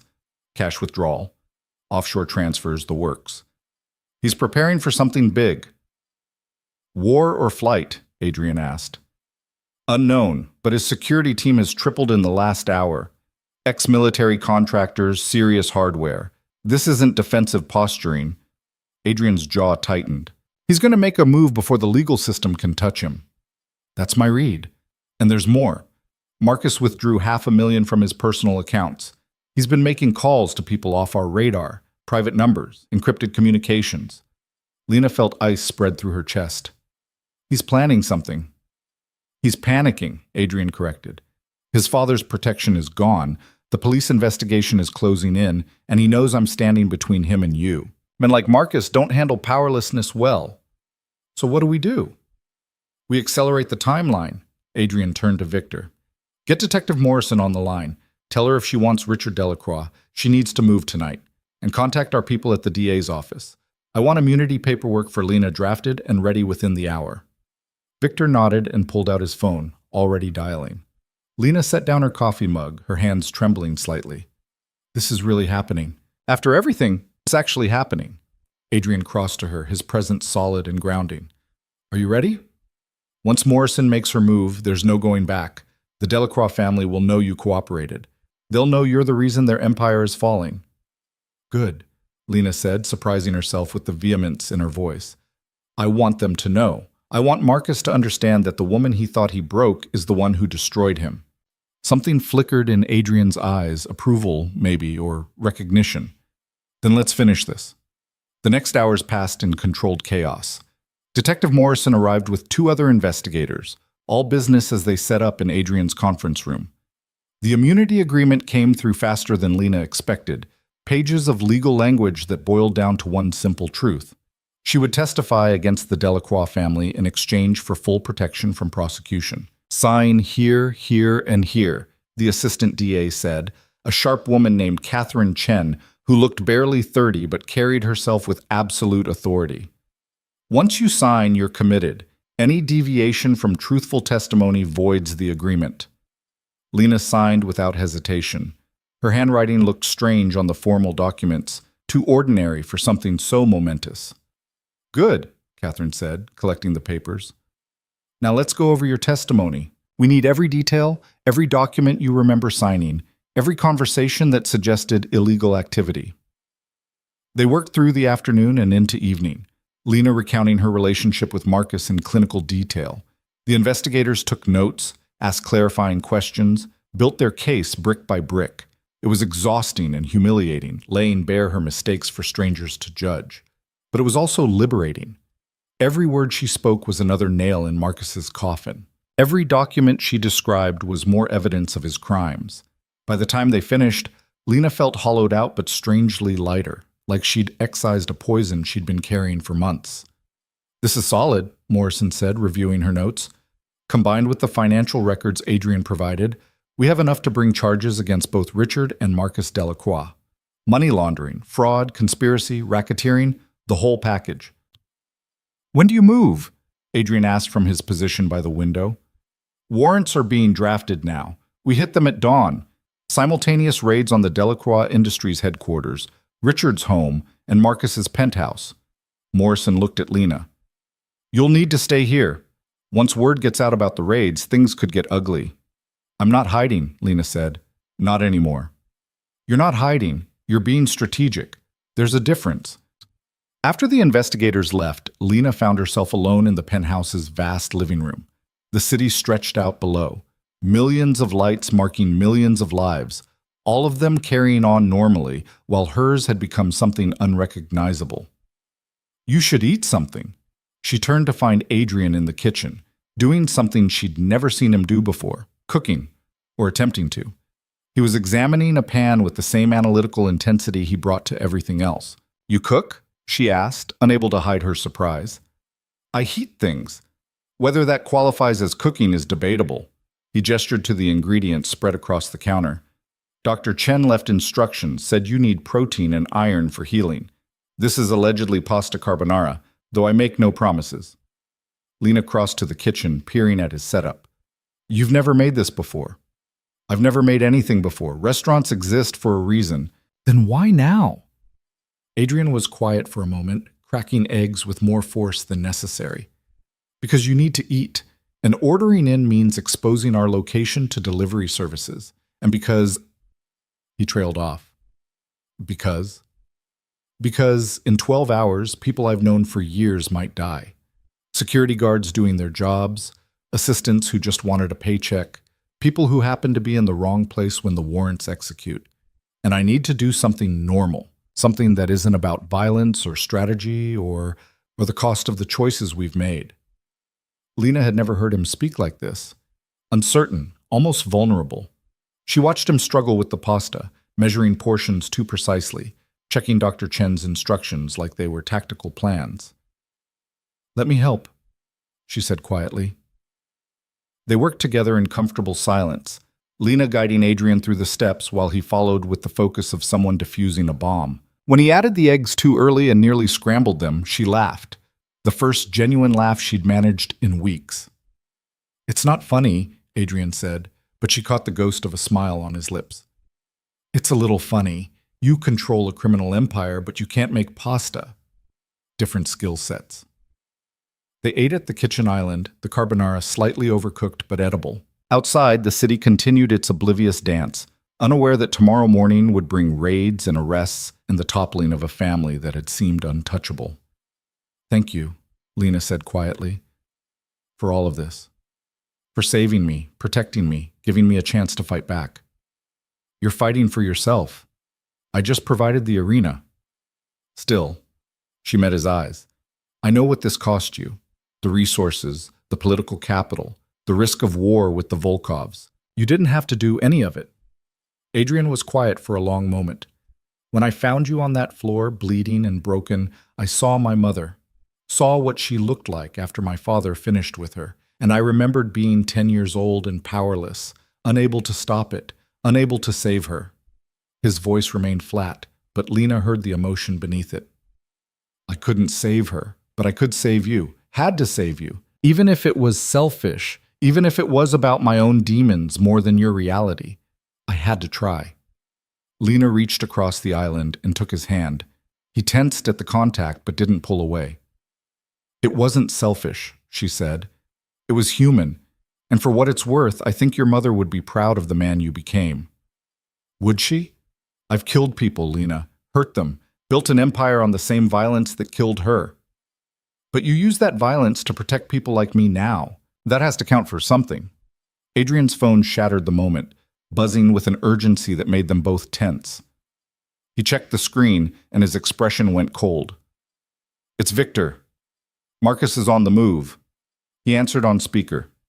Talk to me. Marcus just left his penthouse with 4 men, armed, professional. They're heading toward the financial district. Toward us?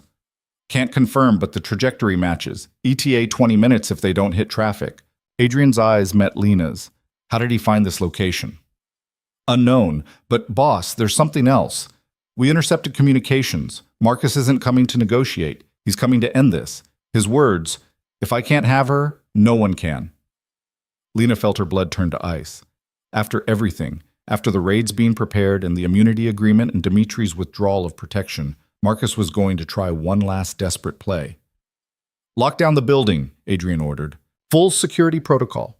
No one in or out without my authorization. And get our people in position. If Marcus wants a fight, we'll give him one. Copy that. And Adrian, be careful. Men like Marcus, when they've lost everything, they've got nothing left to lose. That makes them unpredictable. The call ended. Adrian was already moving, pulling a handgun from a hidden compartment in the kitchen island and checking the magazine with practiced efficiency. You keep a gun in the kitchen? Lena asked, hysteria edging into her voice. I keep weapons everywhere. Occupational hazard. He handed her a phone. Not hers, a different one. This is a direct line to building security and to Victor. If something happens to me, you call them immediately. Don't try to be a hero. Don't try to handle it yourself. Just call. Nothing's going to happen to you. Probably not, but I don't believe in probably. He moved to a panel in the wall, pressing his palm against it. The panel slid open, revealing a compact armory. This is the safe room. Reinforced steel, independent air supply, communications array. If Marcus somehow gets past building security and my people, you go in there and you lock it from the inside. Code is 7429. Lena stared at the safe room, at the weapons, at Adrian's cold efficiency. This was the reality of his world, always prepared for violence, always 3 steps ahead of disaster. I don't want to hide in there while you fight Marcus. I don't want you to either, but wanting and reality are different things. Adrian checked his watch. 15 minutes. Security is reporting they've spotted Marcus's vehicle approaching. Let me talk to him, Lena said suddenly. Let me try to end this without more violence. Absolutely not. Adrian, he came here for me. Maybe if you what? Convince him to surrender peacefully? Marcus is beyond reason, Lena. He's lost everything. His father's respect, the Volkov protection, his freedom. The only thing he has left is revenge, and he's coming here to take it.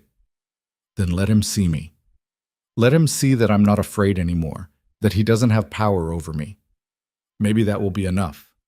Adrian grabbed her shoulders, his grip firm but not painful. Listen to me very carefully. Marcus Delacroix doesn't see you as a person. He sees you as property that escaped.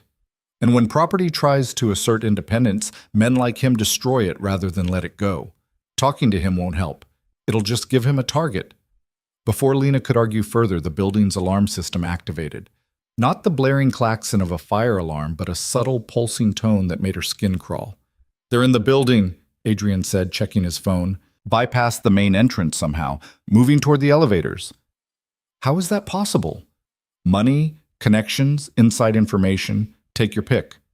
He grabbed her hand. Safe room, now. But Lena pulled back. No, I'm not hiding while you face him alone. This isn't a discussion. You're right, it's not. Because I'm not running anymore. She met his eyes, her fear hardening into determination.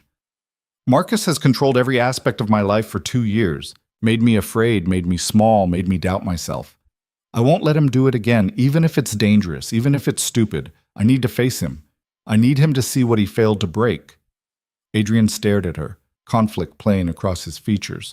Finally, he nodded once. Stay behind me. Do exactly what I say, when I say it. Understand?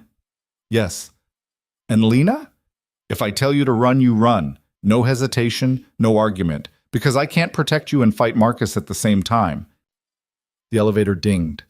They'd somehow bypassed 40 floors of security, disabled every safeguard Adrian had installed. The doors slid open, revealing Marcus flanked by 4 men in tactical gear, all of them armed. But Lena only saw Marcus. He looked terrible. His usually perfect hair was disheveled, his suit rumpled, his eyes wild with something that might have been desperation or madness or both. When his gaze found her, something in his expression cracked. Lena, her name came out broken.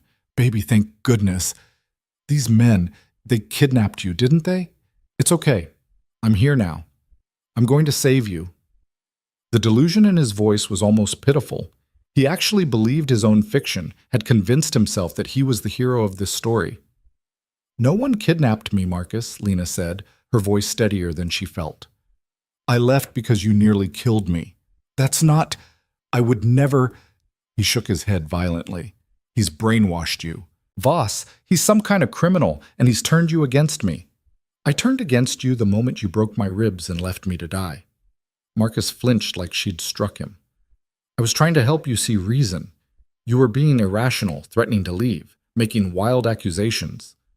I asked you to stop going through my phone, Lena interrupted. That's what started it. I asked for basic privacy, and you beat me for it. You're confused, the trauma. I'm not confused. I'm finally seeing clearly. Lena stepped forward, ignoring Adrian's warning hand on her arm. You're a coward, Marcus. You hide behind your family name, your money, your connections, but strip all that away, and you're just a pathetic man who hurts women because it's the only way you can feel powerful. Marcus's face went red, his carefully maintained mask shattering completely. You ungrateful bitch. I gave you everything, elevated you from nothing, and this is how you repay me? You gave me nothing but pain and fear. I gave you purpose, direction. Without me, you were just another mediocre woman going nowhere. He took a step forward, his security team moving with him. I made you important, and now you've destroyed my life, my family, everything. For what? For him? He gestured at Adrian with contempt. For myself, Lena said. I destroyed you for myself. The admission hung in the air like a grenade. Marcus went very still, the kind of stillness that preceded violence. His hand moved toward the gun holstered at his side. Adrian moved faster. One moment he was standing beside Lena, the next he was between them, his own weapon drawn and aimed at Marcus's head with absolute steadiness. Don't, Adrian said quietly.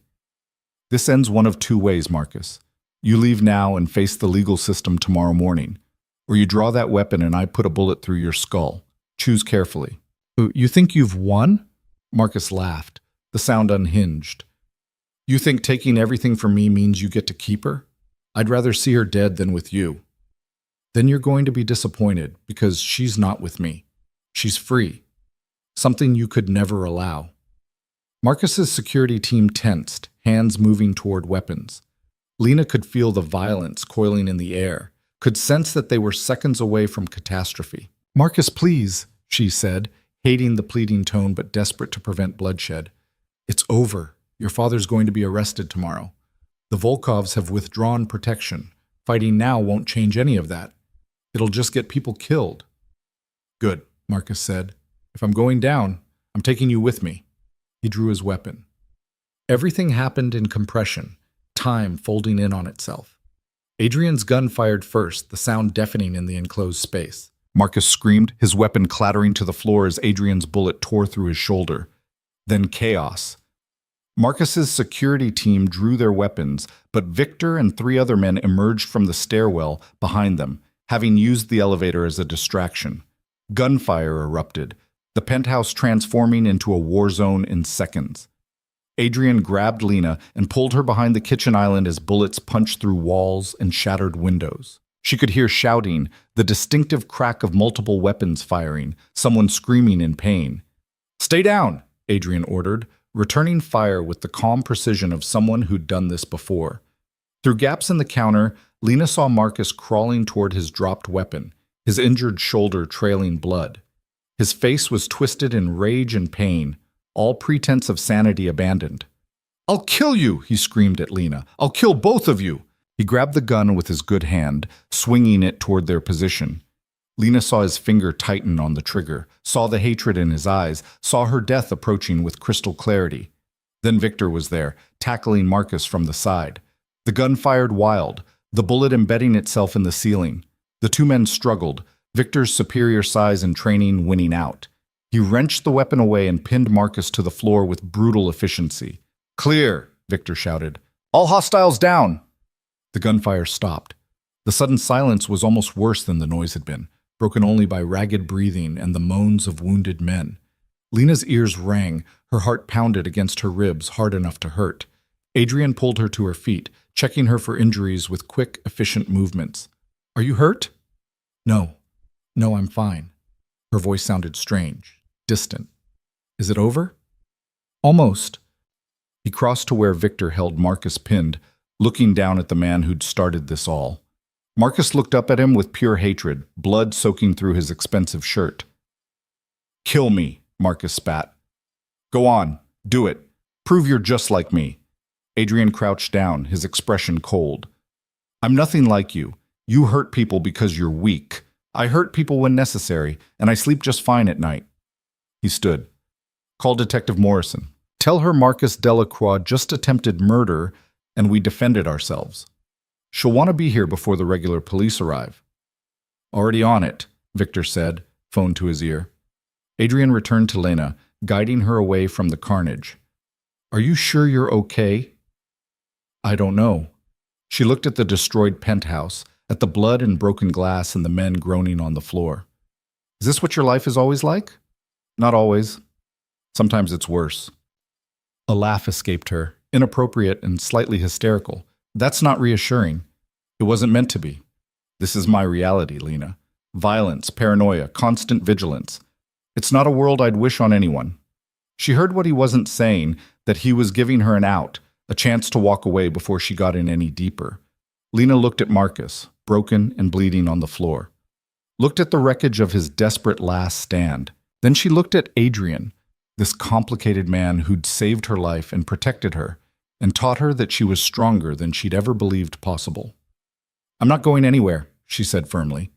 Before Adrian could respond, the elevator dinged again. Detective Morrison emerged with a full tactical team, taking in the scene with a single sweep of her eyes. "Well," she said dryly, "this accelerates our timeline considerably." She crossed to Marcus, producing handcuffs with practiced efficiency. "Marcus Delacroix, you're under arrest for attempted murder, assault with a deadly weapon, and being phenomenally stupid." She yanked him to his feet, ignoring his cry of pain from his shoulder. "You have the right to remain silent, which I strongly suggest you exercise." 2 paramedics entered behind the tactical team, moving to treat the wounded. Morrison jerked her head toward Lena. "Miss Carter, I need your statement." Again, with considerably more detail this time. The next hours passed in a blur of police interviews, evidence collection, and controlled chaos. The Sentinel's 40th floor became a crime scene, photographers documenting every bullet hole and blood spatter, while investigators pieced together what had happened. Lena told her story for what felt like the 100th time, each repetition making it feel less real. Marcus was transported to the hospital under armed guard, his security team arrested on various charges. By the time the sun rose over the city, the whole mess had been documented, analyzed, and officially entered into the record. "This is going to be everywhere by noon," Morrison said as her team packed up. "High-profile family, attempted murder, criminal conspiracy. The media will have a field day. Good, Lena said. Let them see what Marcus really is. Morrison studied her for a moment. You've changed. First time we met, you were terrified. Now you're angry. Is that a problem? Not at all. Angry victims tend to make excellent witnesses. Morrison handed her a card. The trial will probably be 6 months out. Call me if you need anything before then. After everyone left, Lena stood at the shattered windows, looking out at the city waking up to a new day. Somewhere down there, Richard Delacroix was about to have a very bad morning. News crews were probably already gathering outside Delacroix Industries' headquarters, eager for the story that would destroy a dynasty. You should rest, Adrian said from behind her. I should, but I'm too wired. That's adrenaline. It'll wear off soon. Lena turned to face him. What happens now? After the trials? After everything's settled? Adrian was quiet for a long moment. That depends on what you want. I can set you up anywhere. New city, new identity, enough money to start fresh. You'd be free. Free and alone. Alone is safer. Safer isn't always better. Lena closed the distance between them. You asked me once what I wanted when this was over. I think I finally know. What? I want to stop running, stop being afraid, stop letting what Marcus did define who I am. She met his eyes, and I want to see where this goes, whatever this is between us. Lena, I'm not a good man. My world is violent and complicated, and I know exactly who you are, Adrian. I've seen it. The violence, the control, the cold calculation. And I've also seen the man who saved a stranger because it was the right thing to do. Who makes terrible pasta because he wanted to do something normal? Who protects people like me because he couldn't protect his mother? She took his hand. You're not the monster you think you are. And you're not thinking clearly. The trauma, the adrenaline. Stop telling me what I'm feeling, Lena interrupted. I'm not confused or traumatized into some fantasy. I'm making a choice with open eyes. The question is whether you're brave enough to let me. Adrian stared at her for a long moment, something unreadable in his dark eyes. Then slowly, carefully, he pulled her into an embrace. His arms came around her with surprising gentleness, as if he was afraid she might break. Lena pressed her face against his chest, feeling his heartbeat steady and strong beneath the expensive fabric of his shirt. For the first time in longer than she could remember, she felt safe. Not the false safety of ignorance, but the real safety of being with someone who saw all her scars and chose to stay anyway. This won't be easy, Adrian said quietly. Nothing worth having ever is. Outside, the city continued its endless rhythm. But 40 stories up, in a penthouse still littered with evidence of violence, 2 broken people held on to each other and chose to believe that maybe, just maybe, they could build something worth keeping from the wreckage of their pasts. The dawn raids happened exactly as Detective Morrison promised. Lena watched them unfold on the news from Adrian's repaired penthouse, still nursing coffee while the morning sun painted the city in shades of gold and amber. Every major network carried the story. Federal agents storming Delacroix Industries headquarters, Richard Delacroix being led out in handcuffs, his face carefully blank as cameras flashed and reporters shouted questions he refused to answer. They found everything, Adrian said, reading updates on his phone. The offshore accounts, the shell corporations, shipping manifests documenting illegal weapons transfers. Your signatures on those documents gave them probable cause to dig deeper. They're estimating over $200 million in laundered funds. Lena set down her coffee, her hands steady despite the magnitude of what she was seeing. How long will he get? 20 years minimum, if his lawyers can't work miracles. More likely 30 to 40 given the scope of the operation. Adrian's expression remained neutral, but she caught satisfaction in his tone. The Volkov organization is already distancing themselves publicly. Dmitry released a statement claiming they had no knowledge of Delacroix Industries' illegal activities. That's a lie. Of course it is. But it's a useful lie that lets everyone save face. Richard takes the fall alone.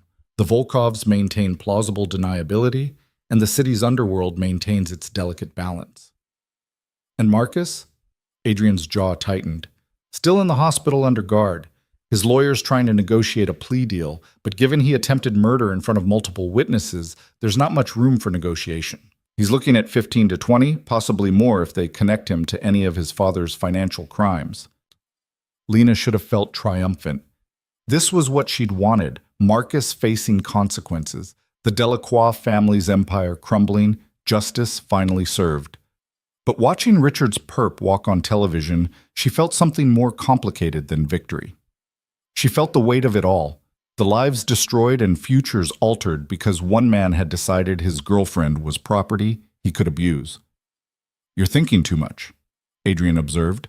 "I'm thinking about all the people who worked for Delacroix Industries who didn't know what Richard was doing. The assistants and warehouse workers and drivers who just needed a paycheck. They're all out of work now because of choices they had no part in." "Collateral damage," Adrian said, not unkindly. "It's unfortunate but unavoidable. You can't dismantle a corrupt empire without affecting everyone connected to it." "I know. I just wish—" Lena stopped, shaking her head. "I don't know what I wish, that the world was simpler, maybe. That good and bad were clearer." "They rarely are." Adrian moved to sit beside her. "But what you did, exposing Marcus and Richard, that was unambiguously good. Don't let the complexity diminish that."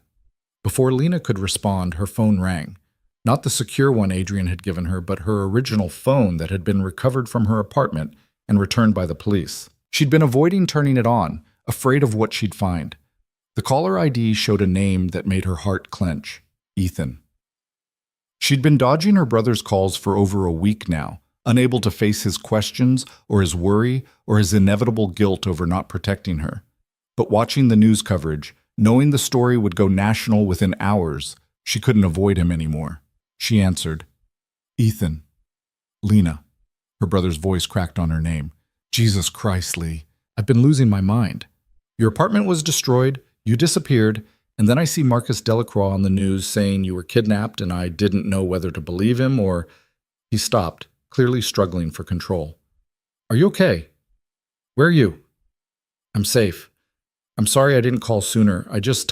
Everything happened so fast and I didn't know how to explain." "Explain what? What happened? And why is Marcus Delacroix being arrested for attempted murder?" Lena glanced at Adrian, who nodded once and quietly left the room to give her privacy. She took a deep breath and told her brother everything: the abuse, the beating that had nearly killed her, the wrong number text that had saved her life, and everything that had followed. Ethan listened in silence, but she could hear his breathing getting harder, could practically feel his rage building through the phone line. "I'm going to kill him," he said when she finished. "I don't care if he's already in custody. I'm going to find a way to It's—" "Ethan, no. That's exactly what I don't need right now." "He nearly killed you, Lee. He beat you so badly you thought you were dying, and then he had the audacity to play the concerned boyfriend on TV? He deserves worse than prison." "Maybe. But prison is what he's getting, and that has to be enough." Lena kept her voice firm. "I need you to be my brother right now, not a cop planning revenge. Can you do that?" She heard him exhale slowly, fighting for the control that had made him good at his job. Yeah, I can do that. But Lee, this Adrian Voss, the man who saved you, he's not exactly an upstanding citizen. My precinct has files on him. Suspected racketeering, possible connection to several unsolved homicides, known association with— "I know who he is," Lena interrupted, "what he is. And I'm staying with him anyway. Lee, I'm not asking for your approval, Ethan. I'm telling you what's happening. Adrian saved my life when no one else did. He protected me when Marcus's family tried to silence me. Whatever he's done in his past, whatever he is, he was there when I needed someone." Ethan was quiet for a long moment. Okay, I hear you, but I want to meet him, face to face. If you're going to be involved with this guy, I need to look him in the eye."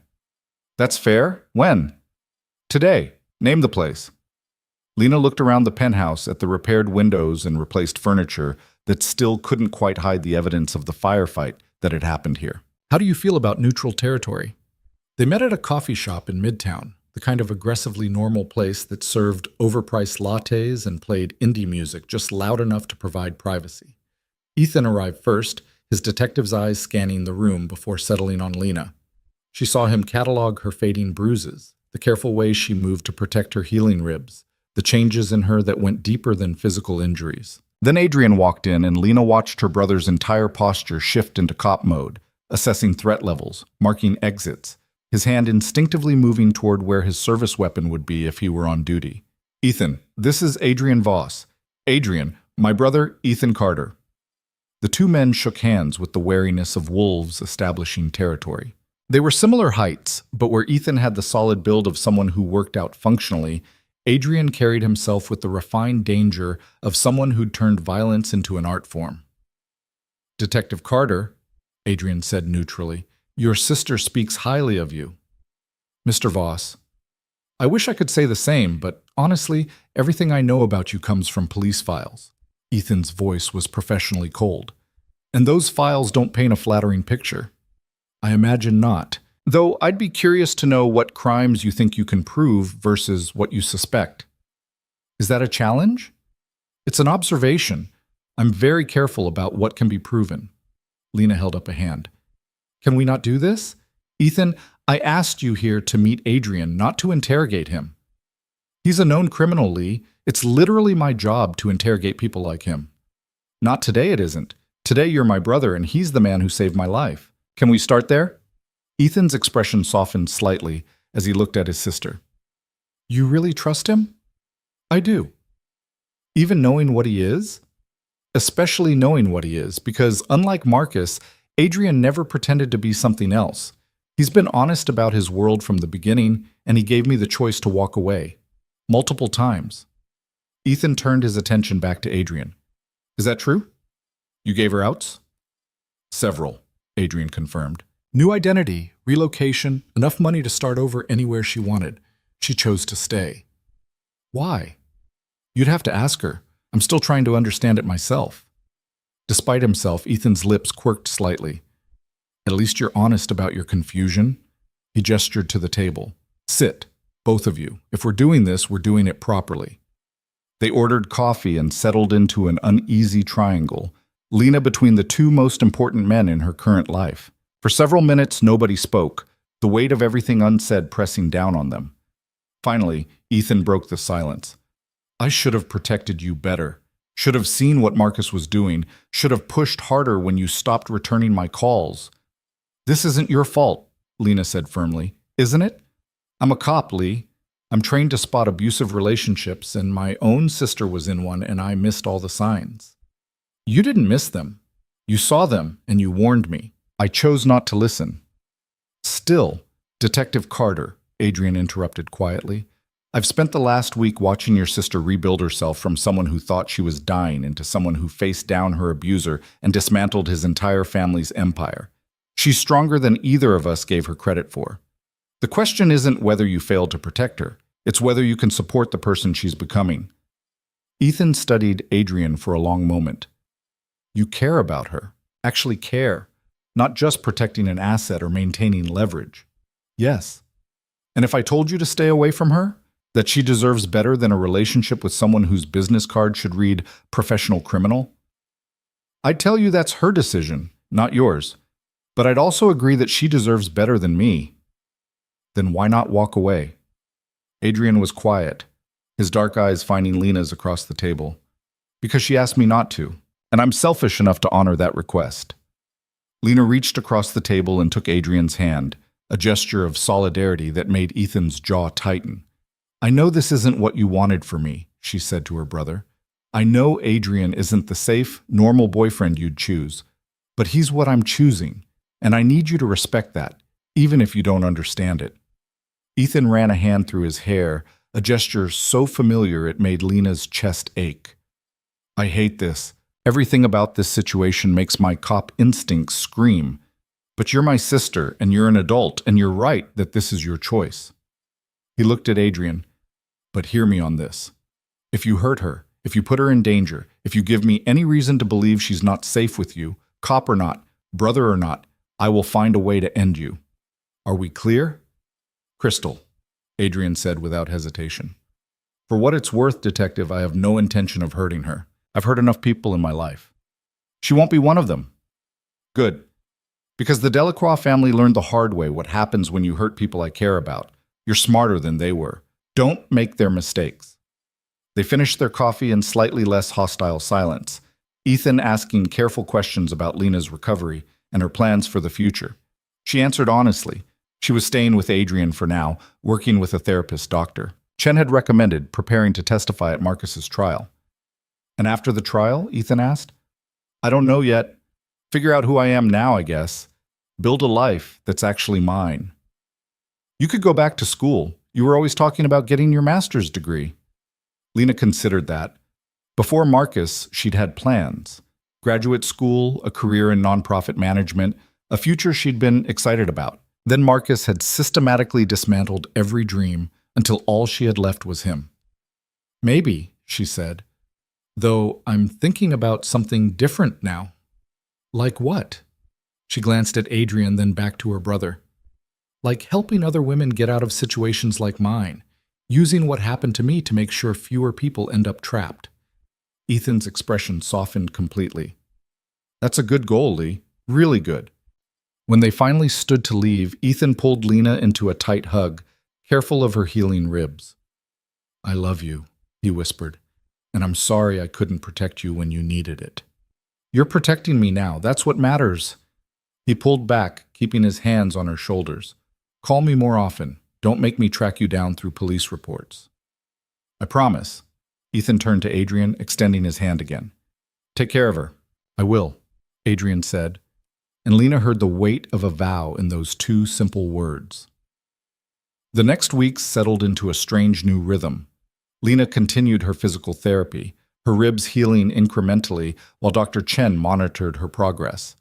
The media frenzy around the Delacroix arrests intensified, with investigative journalists uncovering layer after layer of corruption. Marcus's name became synonymous with domestic violence, his face a cautionary tale plastered across tabloids and news sites. Lena avoided most of the coverage, but she couldn't escape it entirely. The public had decided she was either a hero or a gold digger, depending on which narrative they preferred, with think pieces analyzing everything from her relationship choices to her testimony strategy. You're trending on social media, Victor announced one morning, showing her his phone with something like amusement. Number 3 nationwide, behind a pop star's breakup and a politician's scandal. Lucky me, Lena said dryly. Could be worse. At least they're mostly calling you brave instead of stupid. Mostly? Some people think you're a plant by rival criminal organizations to take down the Delacroix family. The conspiracy theories are honestly impressive in their creativity. Adrian appeared in the doorway. Stop showing her that garbage. She should know what's being said. Why? So she can torture herself reading opinions from people who don't know her and don't matter? Victor shrugged but pocketed his phone. Your call, boss. After he left, Adrian joined Lena on the balcony where she'd been watching the city wake up. It had become her favorite spot. 40 stories above the chaos, close enough to see life happening, but distant enough to feel safe. How are you doing? Adrian asked. Honestly, I don't know. Some days I feel strong, like I'm finally becoming who I was meant to be. Other days I can barely get out of bed because everything feels overwhelming. She turned to face him. Is that normal? After trauma? Completely normal. Healing isn't linear. Some days will be better than others. You speak from experience. Too much of it. They stood in comfortable silence, watching the morning light paint the buildings in shades of gold. Somewhere below, people were going to work, starting their days, living normal lives that didn't include testimony preparation or criminal trials or rebuilding from violence. I've been thinking, Lena said slowly, about what comes after the trial, after Marcus is sentenced, after all of this finally ends. And I want to start a foundation. Use the money Marcus's family laundered under my name. The accounts are frozen now, but eventually some of that will be released. I want to turn it into something good. Resources for domestic violence survivors, legal aid, safe housing, all the things I wished I'd had when I was trying to leave. Adrian was quiet for a moment. That's a significant undertaking. It'll put you in the public eye permanently. I know, but hiding helped no one. Maybe being visible can help someone else. It will also make you a target. People who benefited from the Delacroix family's operations won't appreciate you profiting from their downfall, even for a good cause. Let them be upset. I'm done being afraid of what powerful men might do to me. Adrian smiled, a real smile that softened his usually hard features. You've changed. When I met you, you could barely speak without flinching. When you met me, I was dying on a floor, low bar for improvement. Still, the change is remarkable. Lena moved closer to him. That's because I finally have space to breathe, to think, to be someone other than who Marcus decided I should be. She took his hand. Thank you for giving me that space. I didn't give you anything. You took it yourself. Maybe, but you held the door open. Adrian pulled her into an embrace, and Lena rested her head against his chest, listening to his heartbeat. It was steady and strong, an anchor in the chaos her life had become. I love you, she said quietly. The words had been building for weeks, waiting for the right moment. This felt right, simple and honest, no drama or grand gestures, just truth. Adrian tensed slightly, and for a moment Lena worried she'd miscalculated. Then his arms tightened around her. I love you too, he said, his voice rough with emotion he rarely showed. I didn't think I was capable of it anymore, but you... He stopped, struggling for words. You make me want to be someone worth loving. You already are. Lena, I've done terrible things. Hurt people, destroyed lives, built an empire on violence and fear. You know that intellectually, but I don't think you understand the reality of what that means. The blood on my hands won't wash off. She pulled back to look at him. I'm not naive enough to think you're secretly a good person who just needs love to redeem him. I know who you are, Adrian, what you've done. And I love you anyway, not in spite of your darkness, but with full awareness of it. That's not healthy. Says who? The same society that told me to forgive Marcus because he had a temper? The same people who looked the other way when I showed up with bruises? Lena shook her head. I'm done letting other people define what's healthy for me. You saved my life. You protected me. You gave me the tools to fight back. That's real. Everything else is just noise. Adrian searched her face, looking for doubt or delusion. Whatever he found made something in his expression crack, revealing the vulnerable man beneath the controlled exterior. I don't deserve you, he said. Probably not, but I'm choosing you anyway. He kissed her then, gentle and careful, like she was something precious he was afraid to break. Lena kissed him back with all the certainty she felt, pouring everything she couldn't say into the connection between them. When they finally broke apart, the sun had fully risen, painting the city in brilliant light.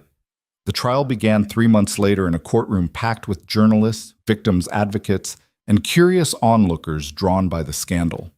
Marcus sat at the defense table looking diminished, his shoulder healed but his spirit clearly broken.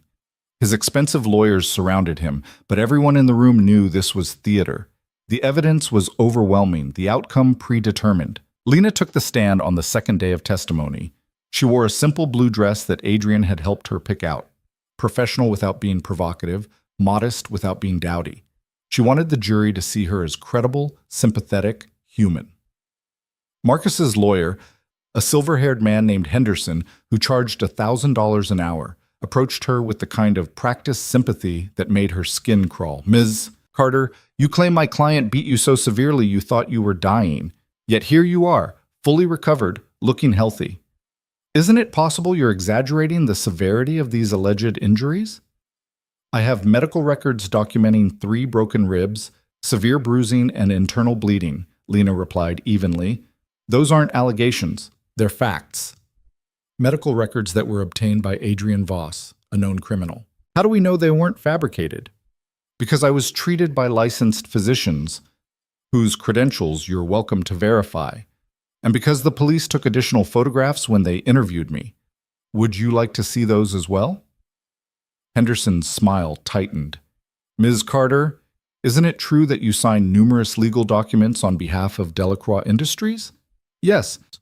And isn't it true that you profited significantly from your relationship with Marcus Delacroix? Expensive gifts, access to high society, a lifestyle far beyond what you could afford on your own? He bought me things, yes. That doesn't give him the right to beat me. Of course not. But it does establish a pattern of you benefiting from the Delacroix family's wealth. Some might say you used Marcus for financial gain, then turned on him when he tried to end the relationship. He didn't try to end the relationship, Lena said, her voice hardening. He tried to end my life. There's a difference. According to you. But we only have your word for what happened in that apartment. No witnesses, no video, just your testimony against his. And given your current relationship with Adrian Voss, a man with significant reason to want the Delacroix family destroyed, one has to wonder if your testimony is colored by outside influence. Lena looked directly at the jury, making eye contact with each person. I understand why you might question my motives, why you might think I have something to gain by testifying. But ask yourselves this: what woman would voluntarily put herself through this scrutiny, this public humiliation, this dissection of the worst moments of her life, unless it was true? What could possibly be worth enduring this kind of examination? She turned back to Henderson. I'm here because Marcus Delacroix nearly killed me and deserves to face consequences. Not because Adrian Voss asked me to be, not because I want revenge, but because silence protects abusers, and I'm done being silent. The prosecutor, Catherine Chen, took over after Henderson's cross-examination. She walked Lena through every detail of her relationship with Marcus: the gradual isolation, the escalating control, the final violence that had left her broken on her apartment floor. It was painful and humiliating, but Lena forced herself to be thorough, to hold nothing back. By the time she stepped down from the witness stand, she felt wrung out, but strangely lighter. She'd told her truth publicly, officially, for the record. Whatever the jury decided, she'd done everything she could. Adrian was waiting in the hallway when she emerged from the courtroom. He didn't ask how it went or offer empty reassurances. He just pulled her into his arms and held her while she shook with reaction. "It's done," she whispered. "I did it." "You did. And you were magnificent." The trial lasted 2 more weeks, a parade of witnesses and experts and evidence that built an overwhelming case against Marcus. His father Richard appeared via video from prison, refusing to answer most questions on the advice of his lawyer. The Volkov organization was mentioned obliquely, but never directly implicated, a careful dance that kept them insulated from the Delacroix collapse. When the jury returned after only 4 hours of deliberation, Lena knew what their verdict would be before the foreman spoke. "We find the defendant, Marcus Delacroix, guilty of attempted murder in the 1st degree." The courtroom erupted. Journalists rushed for the exits to file their stories. Marcus's mother sobbed in the front row. His lawyers immediately began preparing appeals, but Lena just closed her eyes and breathed. Guilty. Officially, legally, publicly guilty. The sentencing hearing happened 2 weeks later. The judge, a no-nonsense woman named Patricia Hernandez, listened to impact statements from Lena and character witnesses for Marcus before pronouncing sentence. "Mr. Delacroix, you have been convicted of attempting to murder a woman whose only crime was trusting you. You used your wealth, your connections, and your family's power to hurt someone vulnerable and then attempted to silence her when she tried to seek help. This court finds such behavior not only criminal, but morally reprehensible." She paused, looking down at Marcus with clear contempt. "I hereby sentence you to 25 years in state prison with no possibility of parole for 15 years. Additionally, you are ordered to pay restitution to Miss Carter in the amount of $500,000 for medical expenses, pain and suffering, and the cost of rebuilding her life." Marcus's face went white. His lawyers immediately began filing objections, but Judge Hernandez silenced them with a look. "This sentence is final. Take him away." As bailiffs led Marcus out of the courtroom in handcuffs, he looked back at Lena one final time. She met his gaze steadily, no longer afraid of the man who'd once controlled every aspect of her existence. Then he was gone, and it was truly over.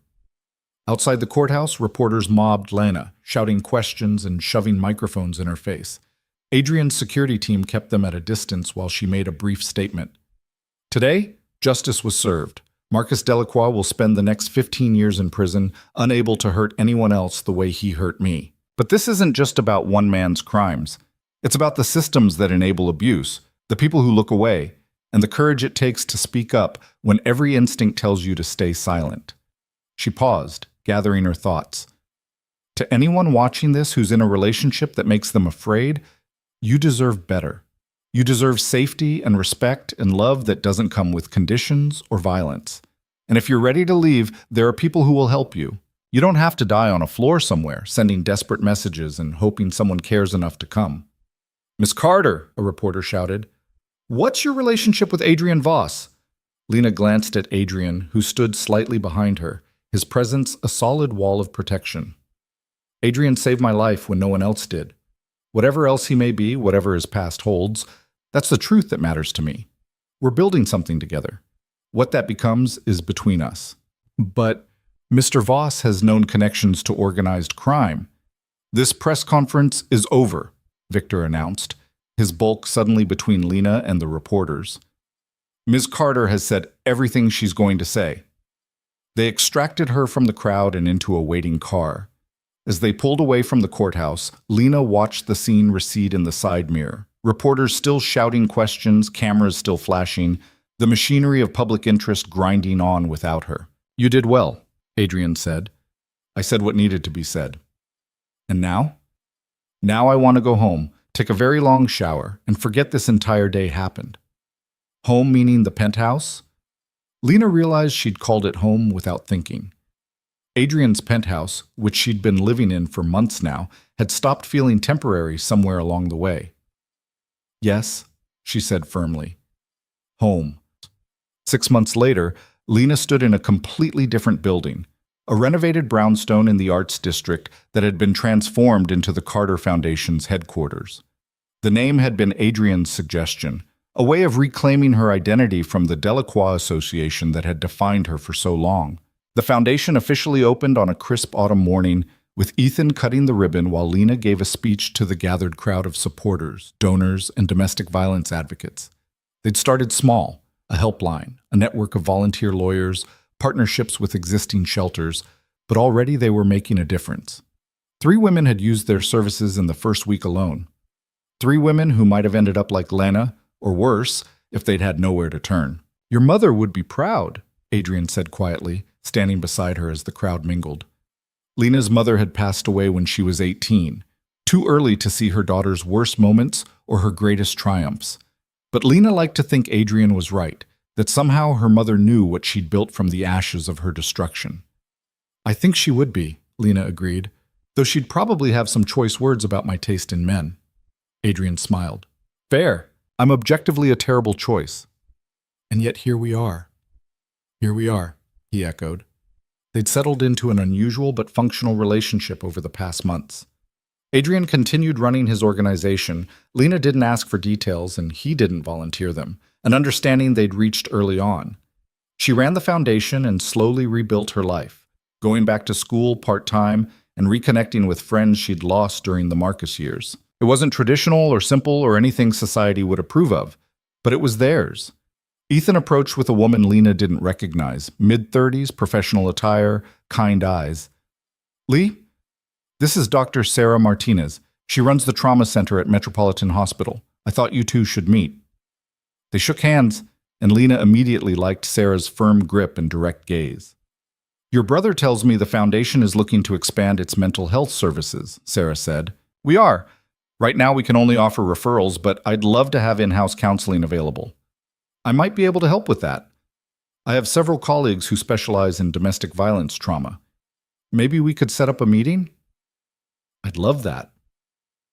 As Sarah and Lena discussed logistics, Adrian and Ethan drifted away, finding themselves alone by the refreshment table. They developed a careful truce over the past months, built on mutual respect for Lena and tacit agreement not to examine each other's activities too closely.